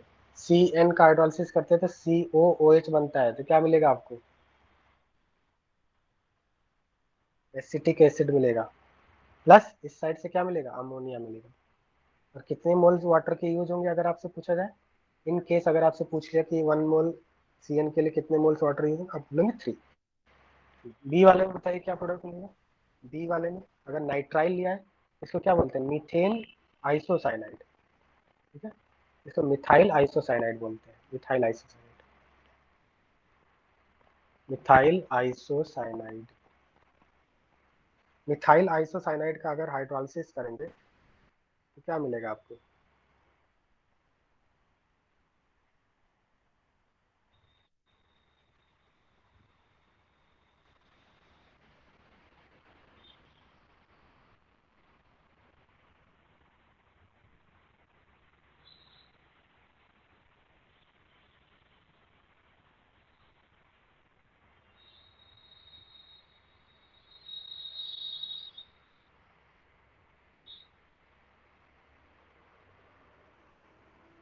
क्या प्रोडक्ट मिलेगा बताइए।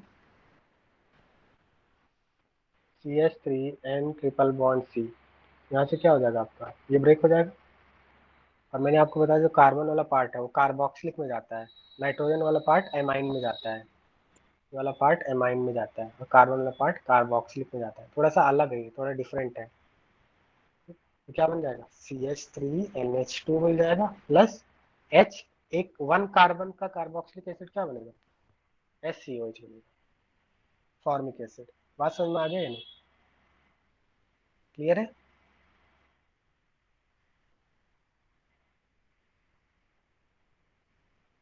ओके, नेक्स्ट देखिए, E3 में आपको पूछा है कि which reactant will give on hydrolysis will give acetic acid plus HCl, बताइए।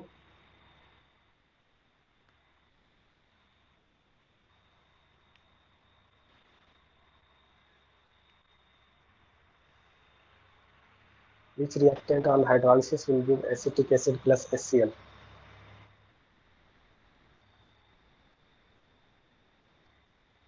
नहीं, CH3CCl नहीं होगा। हाँ, ये एसिड हैलाइड होगा, यहाँ पे रिएक्टेंट क्या होगा, एसिड हैलाइड होगा, CH3COCl। अगर इसका हम लोग हाइड्रोलिसिस करें तो यही मिलेगा ना, इधर से H और इधर से OH, तो CH3COH प्लस HCl। बात समझ में आ गया। तो रिएक्टेंट क्या होगा, इथेनॉइल क्लोराइड, इसको बोलते हैं इथेनॉइल क्लोराइड, एसिड हैलाइड है ये, ethanoyl chloride. Reactant will be ethanoyl chloride. ठीक है, देखो आपको बस इसी टाइप के क्वेश्चन मिलेंगे। आप रेजो सर ऐप पे जाना और आप डाउनलोड करना एक्सरसाइज, और एक्सरसाइज में हाइड्रोलिसिस के सारे क्वेश्चन आप कर लेना आज। ठीक है, आप सभी क्वेश्चन कर सकते हैं, ऐसे ही क्वेश्चन मिलेंगे आपको। बात समझ में आ रहा है क्या।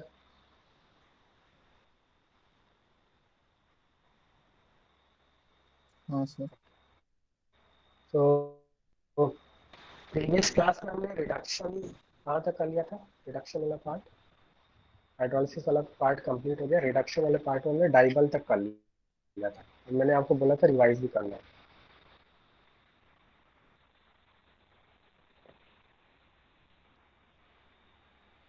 नेक्स्ट हम लोग मिसलेनियस रिडक्शन देखेंगे। मिसलेनियस रिडक्शन में जो रिएजेंट है red phosphorus plus HI, red phosphorus plus HI अगर आपको रिएजेंट दिया तो इसका वर्क क्या है, it is used to prepare alkane from carbonyl compounds and alcohols.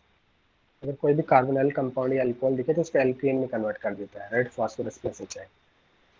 बस हमारा red phosphorus plus H I का काम क्या है, ये सभी जो रिएजेंट्स हैं इनका वर्क क्या होता है ये आपको मेमोराइज करना होगा। ठीक है, मेमोराइज तो करना ही पड़ेगा, क्योंकि अगर आपको क्वेश्चन पेपर मिल गया तो आप बीच में लैब में थोड़ी जाएंगे कि अभी लैब में होके आता हूँ और लैब में मैं एक्सपेरिमेंट करके आता हूँ फिर इसके बाद लिखूंगा, ऐसा तो कर नहीं सकते।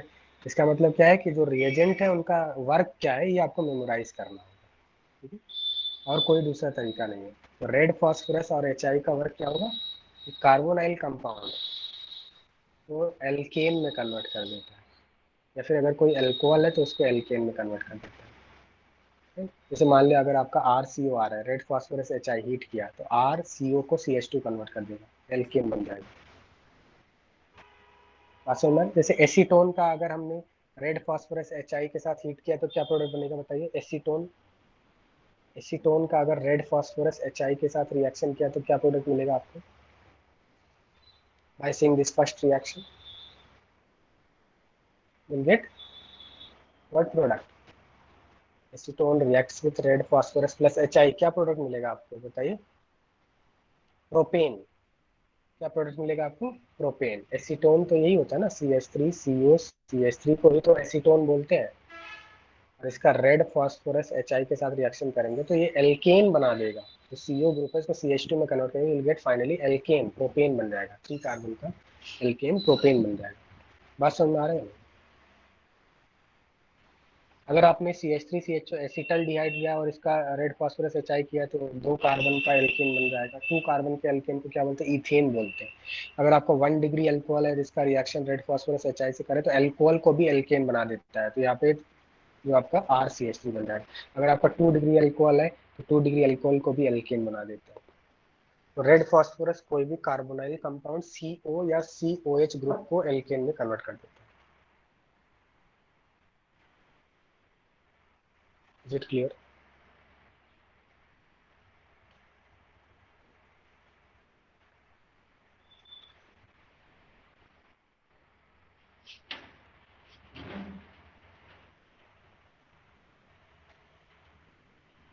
ओके, नेक्स्ट देखते हैं NPV reduction. MPV reduction, MPV का फुल फॉर्म है Meerwein Ponndorf Verley reduction, right. तो एमपीवी रिडक्शन में क्या होता है, जो रिएजेंट यूज करते हैं isopropyl alcohol and aluminium isopropoxide use करते हैं, aluminium isopropoxide, isopropyl alcohol, this is isopropyl alcohol plus aluminium isopropyl, aluminium की वैलेंसी 3 होती है इसलिए होल साइड यहाँ पे है aluminium isopropoxide. This is highly selective. Highly selective का मतलब क्या होता है, अगर किसी कंपाउंड में सपोज 5 फंक्शनल ग्रुप है तो ये सभी 5 को रेड्यूस नहीं करेगा, उन 5 में से किसी एक को रेड्यूस या किसी 2 को रेड्यूस करेगा। ऐसे रिएजेंट होते हैं काफी काम के होते हैं जो हाईली सेलेक्टिव होते हैं, जो सभी को अगर रेड्यूस कर देंगे, सभी को ऑक्सीडाइज कर देंगे तो फिर उसका इतना ज्यादा इंपॉर्टेंस नहीं होता है। जैसे सेलेक्टिव, जो किसी एक सेलेक्टिव फंक्शनल ग्रुप पे ही अटैक करे वो ज्यादा इंपॉर्टेंट होता है। ये हाईली सेलेक्टिव फंक्शनल ग्रुप होता है, ये ओनली कीटोन्स को रिड्यूस करता है, एल्डिहाइड को रिड्यूस नहीं करता। It is used for reduction of ketones to alcohol, ketones को अल्कोहल में कन्वर्ट करता है, और वो भी सेकेंडरी अल्कोहल्स में कन्वर्ट करेंगे, क्योंकि कीटोन के दोनों साइड आर होते हैं तो आप समझ सकते हो जो भी अल्कोहल बनेगा सेकेंडरी ही बनेगा। बात समझ में आ रहा है नहीं? तो मतलब इसमें सिंपली क्या किया, पाई बॉन्ड हटा के 2 H लगा दिया एमपीवी रिडक्शन में। क्या ये बात समझ में आ रहा है आपको? एमपीवी रिडक्शन, तो आप रिएजेंट से ही मेमोराइज कर सकते हैं कि रिएजेंट कैसा है इसका, 2 डिग्री अल्कोहल है तो प्रोडक्ट भी 2 डिग्री अल्कोहल ही बनता है, just for memorisation, just for understanding and seeing. Okay, बात समझ में आ रहा है? तो एमपीवी रिडक्शन में जो रिएजेंट होता है आइसोप्रोपाइल अल्कोहल प्लस एल्यूमिनियम आइसोप्रोपॉक्साइड होता है, इसका यूज क्या है, ये किसी भी कीटोन को 2 डिग्री अल्कोहल में कन्वर्ट कर देता है। कीटोन को क्या करेगा, 2 डिग्री अल्कोहल में कन्वर्ट करेगा। बात समझ में आ रही है नहीं? और ये जो आपका क्या है, जो आपने रिएजेंट लिया था वो ऑक्सीडाइज जाएगा, मतलब ये रिडॉक्स रिएक्शन है, एक रिडॉक्स रिएक्शन, मतलब जो रिएक्टेंट था वो तो रेड्यूस हो गया और जो रिएजेंट था वो ऑक्सीडाइज हो गया। सी रिएजेंट क्या हो गया, ऑक्सीडाइज हो गया, रिएजेंट से 2 H निकल चुके हैं, रिएजेंट ऑक्सीडाइज हो गया, रिएक्टेंट रेड्यूस हो गया। तो ये बात समझ में आ रहा है? इस टाइप के रिएक्शन को क्या बोलते हैं, रिडॉक्स रिएक्शन बोलते हैं, जिसमें एक स्पीसीज रेड्यूस होता है दूसरा स्पीसीज ऑक्सीडाइज होता है। हेलो स्टूडेंट्स, वॉइस आ रही है आप सभी को? एमपीवी रिडक्शन क्या हो रहा है, इसमें रिएक्टेंट रेड्यूस हो रहा है और प्रोडक्ट ऑक्सीडाइज हो रहा है। ठीक है, ध्यान देना, जब कीटोन का रिडक्शन करते हैं तो एल्कोहल बन जाता है। जैसे यहाँ पे मैंने ये लिया, इसमें क्या है, एक कीटोन लिया जिसके दोनों साइड साइक्लोहेक्साइल ग्रुप्स है और इसका एमपीवी रिडक्शन किया है, आइसोप्रोपेनॉल प्लस एल्यूमिनियम आइसोप्रोपोक्साइड के साथ रिएक्शन किया है। तो यहाँ पे क्या हो जाएगा, जो आपका रिएक्टेंट है वो रेड्यूस हो जाएगा और जो रिएजेंट है वो क्या हो गया, ऑक्सीडाइज हो गया। बात समझ में आ रही है? ये कौन सी रिएक्शन है बताना मुझे, कौन सी रिएक्शन? अगर रिएक्टेंट के पर्सपेक्टिव से देखा जाए तो रिएक्टेंट का रिडक्शन हो रहा है, ऑक्सीडेशन हो रहा है। रिएक्टेंट में हाइड्रोजन का एडिशन हो रहा है, addition of hydrogen is called reduction. Addition of hydrogen ही तो हुआ है, पाई बॉन्ड ब्रेक हो गया और 2 H लग गए। तो रिएक्टेंट के पर्सपेक्टिव से बोलेंगे तो हम लोग बोलेंगे this is a reduction reaction. और अगर ओवरऑल रिएक्शन कैसा है तो आप बोलेंगे it is a redox reaction, जिसमें एक स्पीसीज रिड्यूस हो रहा है, दूसरा स्पीसीज ऑक्सीडाइज हो रहा है। तो एमपीवी रिडक्शन समझ में आ गया आप सभी को?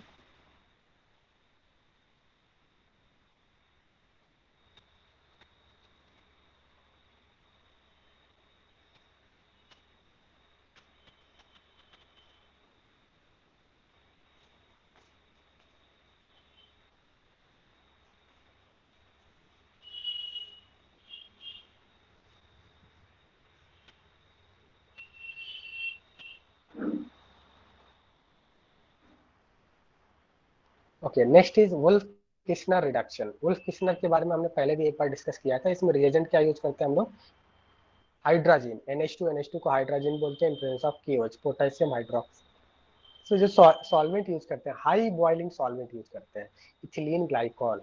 इथिलीन ग्लाइकॉल का जो बॉइलिंग पॉइंट होता है वो काफी हाई होता है, इसको हाई बॉइलिंग सॉल्वेंट की कैटेगरी में लेते हैं। तो वुल्फ किस्नर रिडक्शन में रिएजेंट होता है hydrogen in presence of base and solvent use करते हैं एथिलीन ग्लाइकॉल। इसका वर्क क्या होता है, it is also used for preparation of alkene from carbonyl compound. मैंने आपको पहले ही बताया था, CO ग्रुप को ये CH2 बना देता है, CO ग्रुप को क्या बना देता है, CH2 बना देता है। जैसे एक एग्जांपल ले, अगर RCHO है और इसका N2H4 NH2 को शॉर्ट में लिखते हैं हम लोग इस तरह से, और बेस ऐड किया और एथिलीन ग्लाइकॉल के साथ हीट किया तो ये जो CO ग्रुप है वो CH2 बन जाएगा, RCH2 बन जाएगा। एक और एग्जांपल लेते हैं, बोलिए एसिटल डिहाइड है और एसिटल डिहाइड का हमने वुल्फ किस्नर रिडक्शन किया है, NH2 in place of base and इसको हीट कर रहे हैं एंड सॉल्वेंट लिया एथिलीन ग्लाइकॉल। बताइए क्या प्रोडक्ट मिलेगा, प्रोडक्ट क्या बनेगा बताइए, इथेन बन जाएगा, राइट, CH3 बन जाएगा। या फिर अगर साइक्लोहेक्सेनोन लिया है और साइक्लोहेक्सेनोन का वुल्फ किस्नर रिडक्शन किया है तो बताइए क्या बनेगा, प्रोडक्ट क्या बनेगा, साइक्लोहेक्सेन बन जाएगा, CO ग्रुप को CH2 में कन्वर्ट कर देगा। अच्छा, इसमें एक और रिएजेंट था जो CH2 ग्रुप को CO ग्रुप को CH2 में कन्वर्ट कर देता है, डू यू रिमेंबर दैट? एक और रिएजेंट ऐसा ही है जो CO ग्रुप को CH2 में कन्वर्ट करता है, क्लीमेंसन्स रिडक्शन। और वहां पे रिएजेंट कौन सा यूज करते थे क्लीमेंसन्स रिडक्शन में? क्लीमेंसन्स रिडक्शन में रिएजेंट कौन सा यूज करते हैं, zinc mercury amalgam with concentrated HCl। इसका भी काम क्या होता है, CO ग्रुप को CH2 में कन्वर्ट। अच्छा, दोनों में डिफरेंस क्या है? दोनों में अगर आपसे पूछा जाए डिफरेंस क्या है, तो एक बेसिक मीडियम में यूज किया था, अभी जो हमने पढ़ा वो बेसिक मीडियम में रिएजेंट है। और वुल्फ किस्नर जो आपका क्लीमेंसन्स रिडक्शन था उसमें रिएजेंट जो था वो कौन से मीडियम में यूज कर रहे थे, रिएजेंट कौन सा मीडियम में यूज करते हैं, एसिडिक मीडियम था वहाँ पे एसिडिक मीडियम था, यहाँ पे बेसिक मीडियम है। ठीक है, तो इस पे फोकस क्यों कर रहे हैं, क्योंकि इसका इंपॉर्टेंस है, अभी हम लोग यहाँ पे पढ़ेंगे। तो वुल्फ किस्नर रिएजेंट में बेसिक मीडियम यूज किया था और क्लीमेंसन्स रिडक्शन में एसिडिक मीडियम यूज किया था। जो आपका प्रोडक्ट है दोनों में सेम बनता है।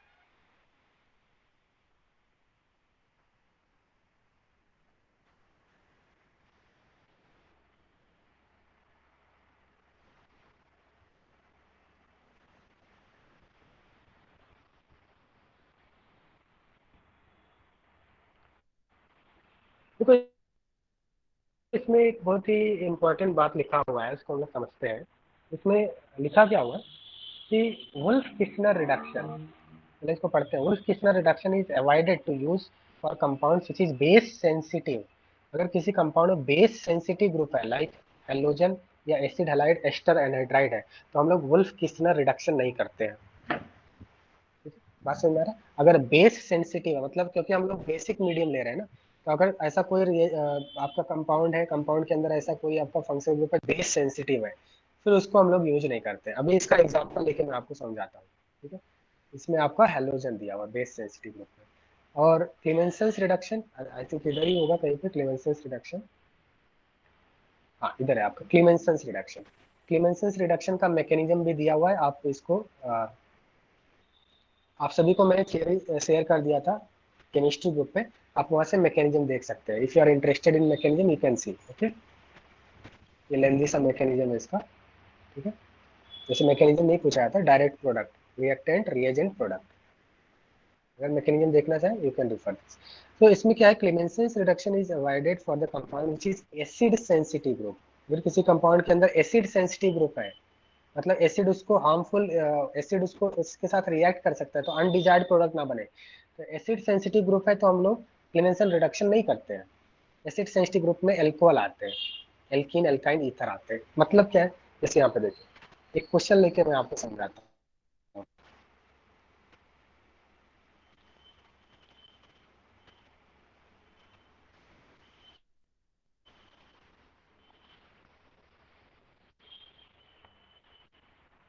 सपोज मान लिया आपका एक कंपाउंड है,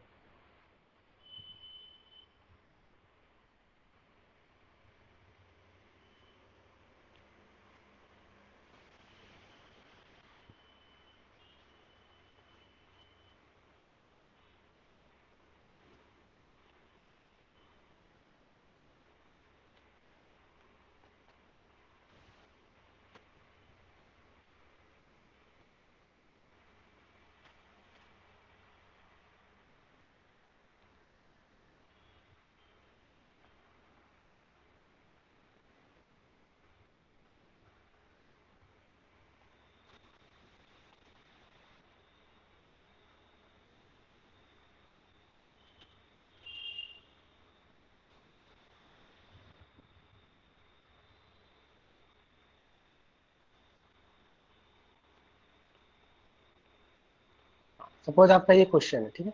आपको ये जो रिएक्टेंट है इसको इसमें कन्वर्ट करना है, आप कौन सा रिएजेंट यूज करेंगे, क्लेमेंसेंस रिडक्शन या फिर वुल्फ किस्नर रिडक्शन करेंगे, बताइए। आप कौन सा रिडक्शन यहाँ पे प्रेफर करेंगे? इस पूरे रिएक्शन में क्या दिख रहा है आपको, चेंज कहाँ पे आ रहा है? CO ग्रुप क्या हो रहा है, CH2 में कन्वर्ट हो रहा है, राइट। तो CO ग्रुप CH2 में कन्वर्ट हो रहा है, तो आप दोनों ही यूज कर सकते हैं। आपने ऐसा सोचा हो कि दोनों यूज कर सकते हैं। वुल्फ किस्नर भी क्या करता है, COCH2 कर दे, क्लेमेंसन भी कर देता है, बट कौन सा, क्या दोनों में सेम, दोनों ही यूज कर सकते हैं हम लोग, या दोनों ही यूज कर सकते हैं? मान लिया आपने अगर क्लेमेंसन रिडक्शन कराया जिंक Hg कॉन्क HCl, तो Cl से तो रिएक्ट नहीं करेगा, मतलब ये जिंक Hg कॉन्क HCl क्या करेगा, CO को CH2 में कन्वर्ट कर देगा, और इस Cl को कोई इफेक्ट भी नहीं डालेगा, Cl एज इट ही रहेगा। मतलब हमारा zinc Hg conc HCl is a proper choice. But अगर आपने हाइड्राजीन यूज किया है इन presence of, hydrogen in presence of base use करते हैं KOH, ठीक है, और हीट किया है, तो आपको क्या हो जाएगा, ये CO को तो CH2 में कन्वर्ट ही करेगा, साथ में जो Cl था वहां पे सब्सटीट्यूशन कर देगा, Cl की जगह OH आ जाएगा, और हमारा हमारा डिजायर्ड प्रोडक्ट ये था। तो क्या इस रिएक्शन में वुल्फ किस्नर करना प्रॉपर तरीका है? क्या हम लोग यहाँ पे वुल्फ किस्नर रिडक्शन करा सकते हैं? नहीं करा सकते, क्योंकि हमारा जो डिजायर्ड प्रोडक्ट था वो हमें ये बनाना था। इसने तो CO को तो CH2 में कन्वर्ट किया, बस साथ में Cl पे भी अटैक कर दिया, Cl को OH में कन्वर्ट कर दिया, so we are getting different product. So this is not a proper method. तो इस Cl को बोलते हैं एसिड सेंसिटिव ग्रुप, मतलब इस कंपाउंड के अंदर, सॉरी बेस सेंसिटिव ग्रुप है। इस कंपाउंड के अंदर Cl जो होता है वो बेस का मतलब OH के साथ सब्सटीट्यूशन कर देता है, Cl की जगह OH आ जाता है, तो बेस सेंसिटिव ग्रुप है इसके अंदर, इस कंपाउंड के अंदर बेस सेंसिटिव ग्रुप है। तो बेस सेंसिटिव ग्रुप है, इसलिए हमने वुल्फ किस्नर रिडक्शन नहीं कर सकते हैं। अगर ये Cl नहीं होता, अगर ये ग्रुप नहीं होता, तो हम लोग कोई भी रिएजेंट यूज कर सकते थे। बात समझ में आ रहा है क्या बोल रहा हूँ मैं? अगर ये जो आपका इधर लगा हुआ है ना CH2Cl, अगर ये नहीं होता तो हम लोग क्लेमेंसन्स भी रिडक्शन कर सकते थे या फिर वुल्फ किसनर कर सकते थे, कोई प्रॉब्लम नहीं होता। क्या ये बात समझ में आ रहा है आपको? क्योंकि यहाँ पे Cl लगा हुआ है और एसिडिक मीडियम में तो Cl को कोई इफेक्ट नहीं पड़ेगा, बेसिक मीडियम में Cl OH से रिप्लेस हो जाएगा। क्लियर? अब मान लीजिए जैसे क्वेश्चन ऐसा है, एक और क्वेश्चन देखते हैं। मान लीजिए सपोज ऐसा क्वेश्चन है,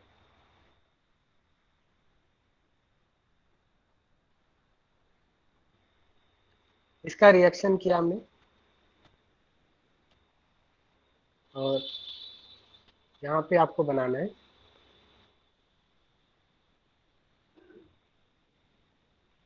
ये बनाना है आपको।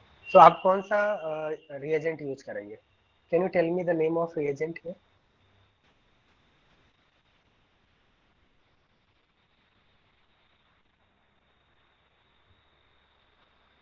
यहाँ पे रिएजेंट क्या, यहाँ पे क्या हो रहा है, CO ग्रुप को CH2 ग्रुप में कन्वर्ट करना है, राइट?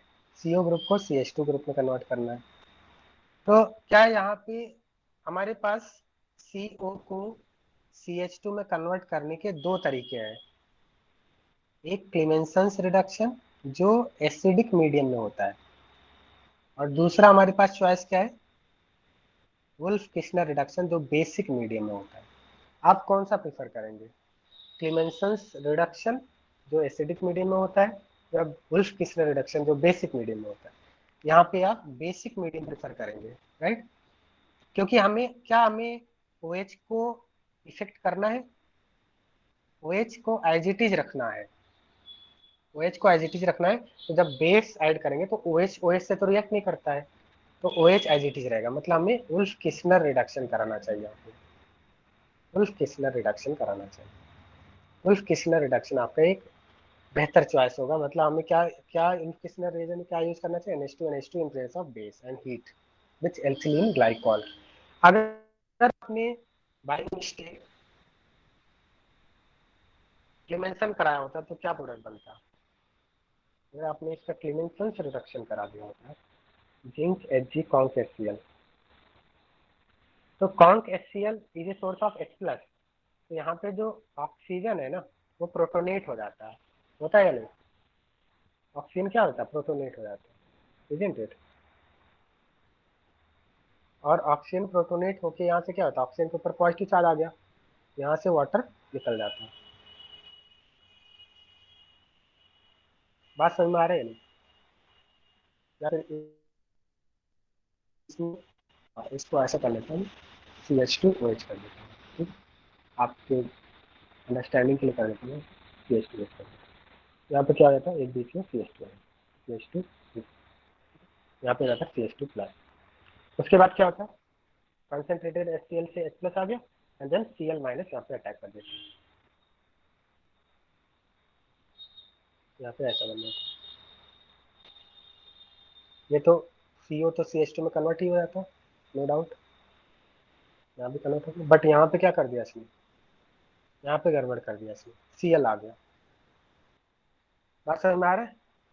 तो क्या हुआ, इसने OH को पहले प्रोटोनेट कर दिया, पैरोकेटायन बन गया, बाद में Cl अटैक किया था, Cl। बट क्या हमें Cl लाना था यहाँ पे, क्या हमें यहाँ पे Cl लाना था? हमें Cl नहीं लाना था, हमें OH को एज इट इज रखना था। क्या ये बात समझ में आ गया? एसिड सेंसिटिव बेस सेंसिटिव का मतलब समझ में आ गया आपको?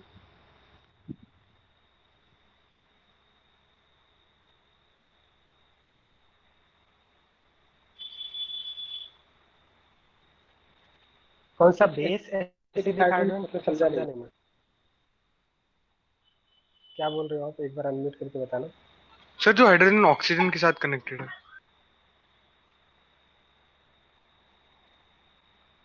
कहाँ पे बोल रहे हैं आप, कौन से रिएजेंट के अंदर? हाँ सर जो बेसिक मीडियम में रिएक्शन करा रहे हैं, हाँ, ओके। तो तब तब बेस एसिडिक हाइड्रोजन के साथ रिएक्ट करके H2 नहीं बना हाँ सकता। ठीक है, बेस बेस ने एसिडिक हाइड्रोजन के साथ रिएक्ट करके H2O बना लिया, तो ये क्या हो गया, O- हो गया।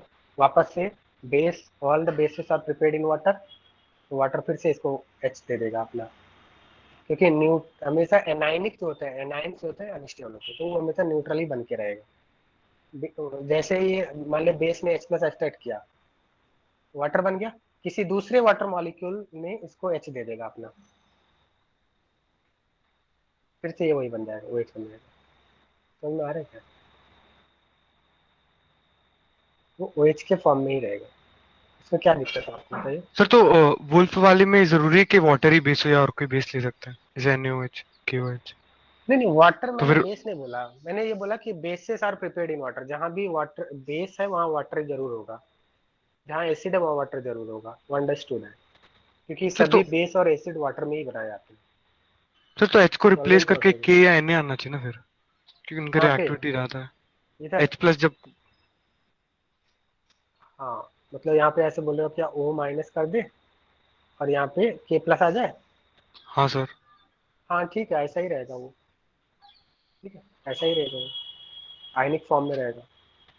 ओके, बट इसमें क्या किया हमने, इसको क्या किया है, जैसे वाटर, अभी वाटर सॉल्वेंट वाटर भी है ना, तो वाटर इसको क्या कर देगा, H में कन्वर्ट कर देता है। ठीक, तो उसमें ज्यादा उसमें टेंशन लेने वाली बात नहीं है, ये OH के फॉर्म में ही रहेगा, हमने ऐसा मतलब यहाँ पे फाइनली क्या हुआ कि क्या OH यहाँ पे चेंज हो रहा है? OH तो वैसा ही रहा है ना, यहाँ Cl की तरह तो नहीं बना ना, सब्स्टिट्यूशन तो नहीं हुआ ना यहाँ पे। हाँ बात सर। समझ में आ रहा है ना? ठीक है, तो आप O माइनस K प्लस लिखो या OH लिखो, दोनों ही करेक्ट है, बट सब्स्टिट्यूशन नहीं समझा। होगा यहाँ पे, सब्स्टिट्यूशन नहीं होगा यहाँ पे। OH के फॉर्म में रहेगा, O माइनस K प्लस के, वो था। ठीक है, सो वुल्फ किस्लर एंड हमने क्लीमेंसन रिडक्शन कर लिया। तो ऑल रिडक्शन रिएक्शन हमने कर लिया। अभी यहाँ पे क्या करना है आपको, ऑक्सीडेशन रिएक्शन पे हम लोग आते हैं। ठीक है, नेक्स्ट क्लास से हम लोग ऑक्सीडेशन रिएक्शन पढ़ेंगे। थोड़ा सा मैं ऑक्सीडेशन के बारे में आपको पहले ही बताया था, मैंने थोड़ा सा इंट्रोड्यूस कर देता हूँ ऑक्सीडेशन क्या होता है। तो मान लिया आपका एल्कोहल है और एल्कोहल का ऑक्सीडेशन करा रहे हैं, CH3CH2OH, ये आपका एल्कोहल है, इथेनॉल, और एल्कोहल का ऑक्सीडेशन करा रहे हैं। क्या आप बता सकते हैं कौन सा फंक्शनल ग्रुप बनेगा अगर एल्कोहल को ऑक्सीडेशन करेंगे? ऑक्सीडेशन का मतलब होता है रिमूवल ऑफ हाइड्रोजन। क्या होता है? Removal of hydrogen. तो अगर एल्कोहल का ऑक्सीडेशन करें, पर माइल्ड माइल्ड ऑक्सीडाइजिंग एजेंट है मान लीजिए, तो क्या बनेगा आपको बताइए? एल्कोहल का ऑक्सीडेशन करेंगे तो क्या बनेगा? एल्डिहाइड बनेगा। ठीक है? और वापस से ऑक्सीडेशन कर दिया अगर एक और स्टेप में, सेकंड स्टेप में एक और बार ऑक्सीडेशन कर दिया, एल्डिहाइड का ऑक्सीडेशन कर दिया, तो कौन सा फंक्शनल ग्रुप बनेगा? अगर एल्डिहाइड का ऑक्सीडेशन करें तो कौन सा फंक्शनल ग्रुप बनेगा? Carboxylic acid. क्योंकि ऑक्सीडेशन का एक और डेफिनेशन होता है, addition of oxygen, addition of oxygen और रिमूवल ऑफ हाइड्रोजन। इसका मतलब जब हम लोग एल्कोहल का किसी भी एल्कोहल का ऑक्सीडेशन करते हैं तो एल्डिहाइड में कन्वर्ट होता है। अगर वापस से एल्डिहाइड को ऑक्सीडेशन करेंगे तो कार्बोक्सिल बन जाएगा। कार्बोक्सिल हाईली ऑक्सीडाइज्ड फॉर्म में है, मतलब इसका फर्दर ऑक्सीडेशन अगर आप करेंगे तो CO2 बनेगा। तो इसके बाद ऑक्सीडेशन नहीं होगा, क्योंकि यहाँ पे फिर कार्बन हाईएस्ट ऑक्सीडेशन स्टेट में प्रेजेंट होगा। क्या ये बात समझ में आ रहा है आपको? एल्कोहल को ऑक्सीडेशन करेंगे एल्डिहाइड, एल्डिहाइड को ऑक्सीडेशन करेंगे तो कार्बोक्सिल बनेगा। अब इसमें अगर आपके पास कोई माइल्ड ऑक्सीडाइजिंग एजेंट है तो वो दो स्टेप में ऑक्सीडेशन करेगा। पहले एल्कोहल से एल्डिहाइड जाएगा, फिर एल्डिहाइड से किस में जाएगा? कार्बोक्सिल हो जाएगा। अगर कोई स्ट्रॉन्ग ऑक्सीडाइजिंग एजेंट है, स्ट्रॉन्ग ऑक्सीडाइजिंग एजेंट है, तो वो डायरेक्ट एल्कोहल को कार्बोक्सिल से ले जाएगा। तो इतनी बात समझ में आ रहा है आपको?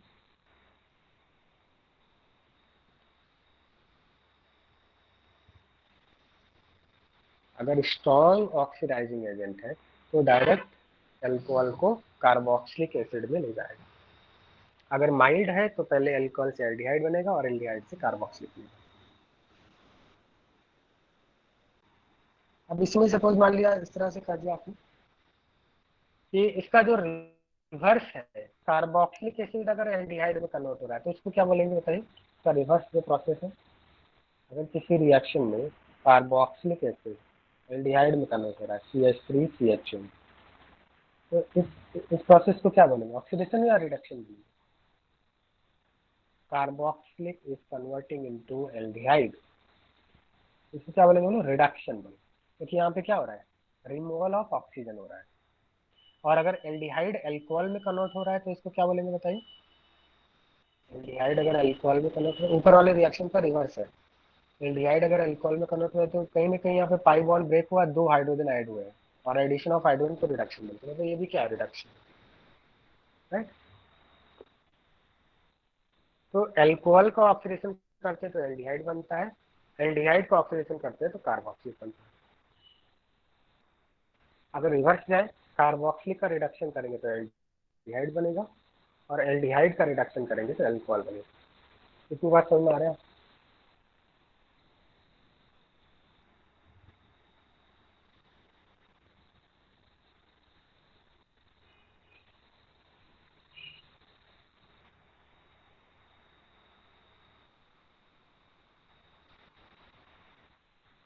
इसी बात को यहाँ पे लिखा हुआ है कि अल्कोहल है और ब्रैकेट में ओ लिखा है, मतलब ऑक्सीडेशन कर रहे हैं, तो अल्कोहल एल्डिहाइड में कन्वर्ट होगी, एल्डिहाइड का ऑक्सीडेशन किया कार्बोक्सिल, और एच अगर ब्रैकेट में एच लिखा हुआ है तो इसका मतलब क्या होता है, एच का मतलब रिडक्शन, कार्बोक्सिल का रिडक्शन एल्डिहाइड, एल्डिहाइड का रिडक्शन।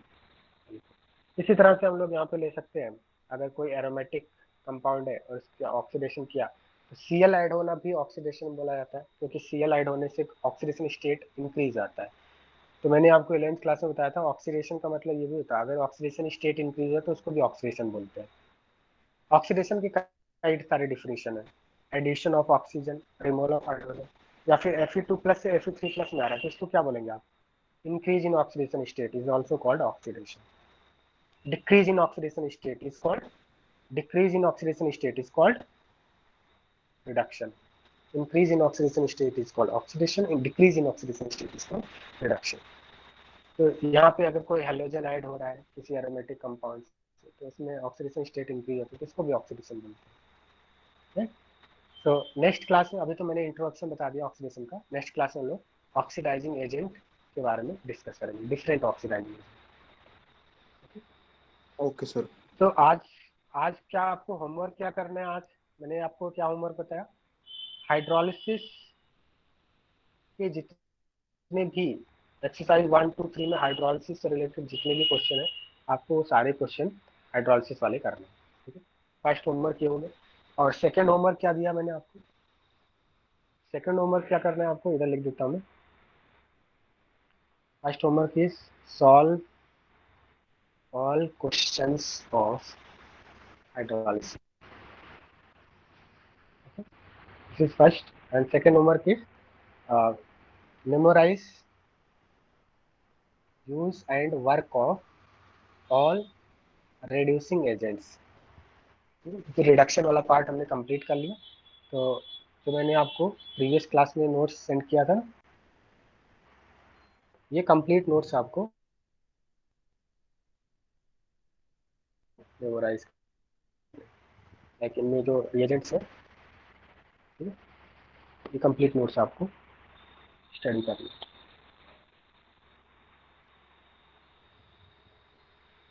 तो नेक्स्ट क्लास में हम लोग ऑक्सीडाइजिंग एजेंट के बारे में डिस्कस करेंगे।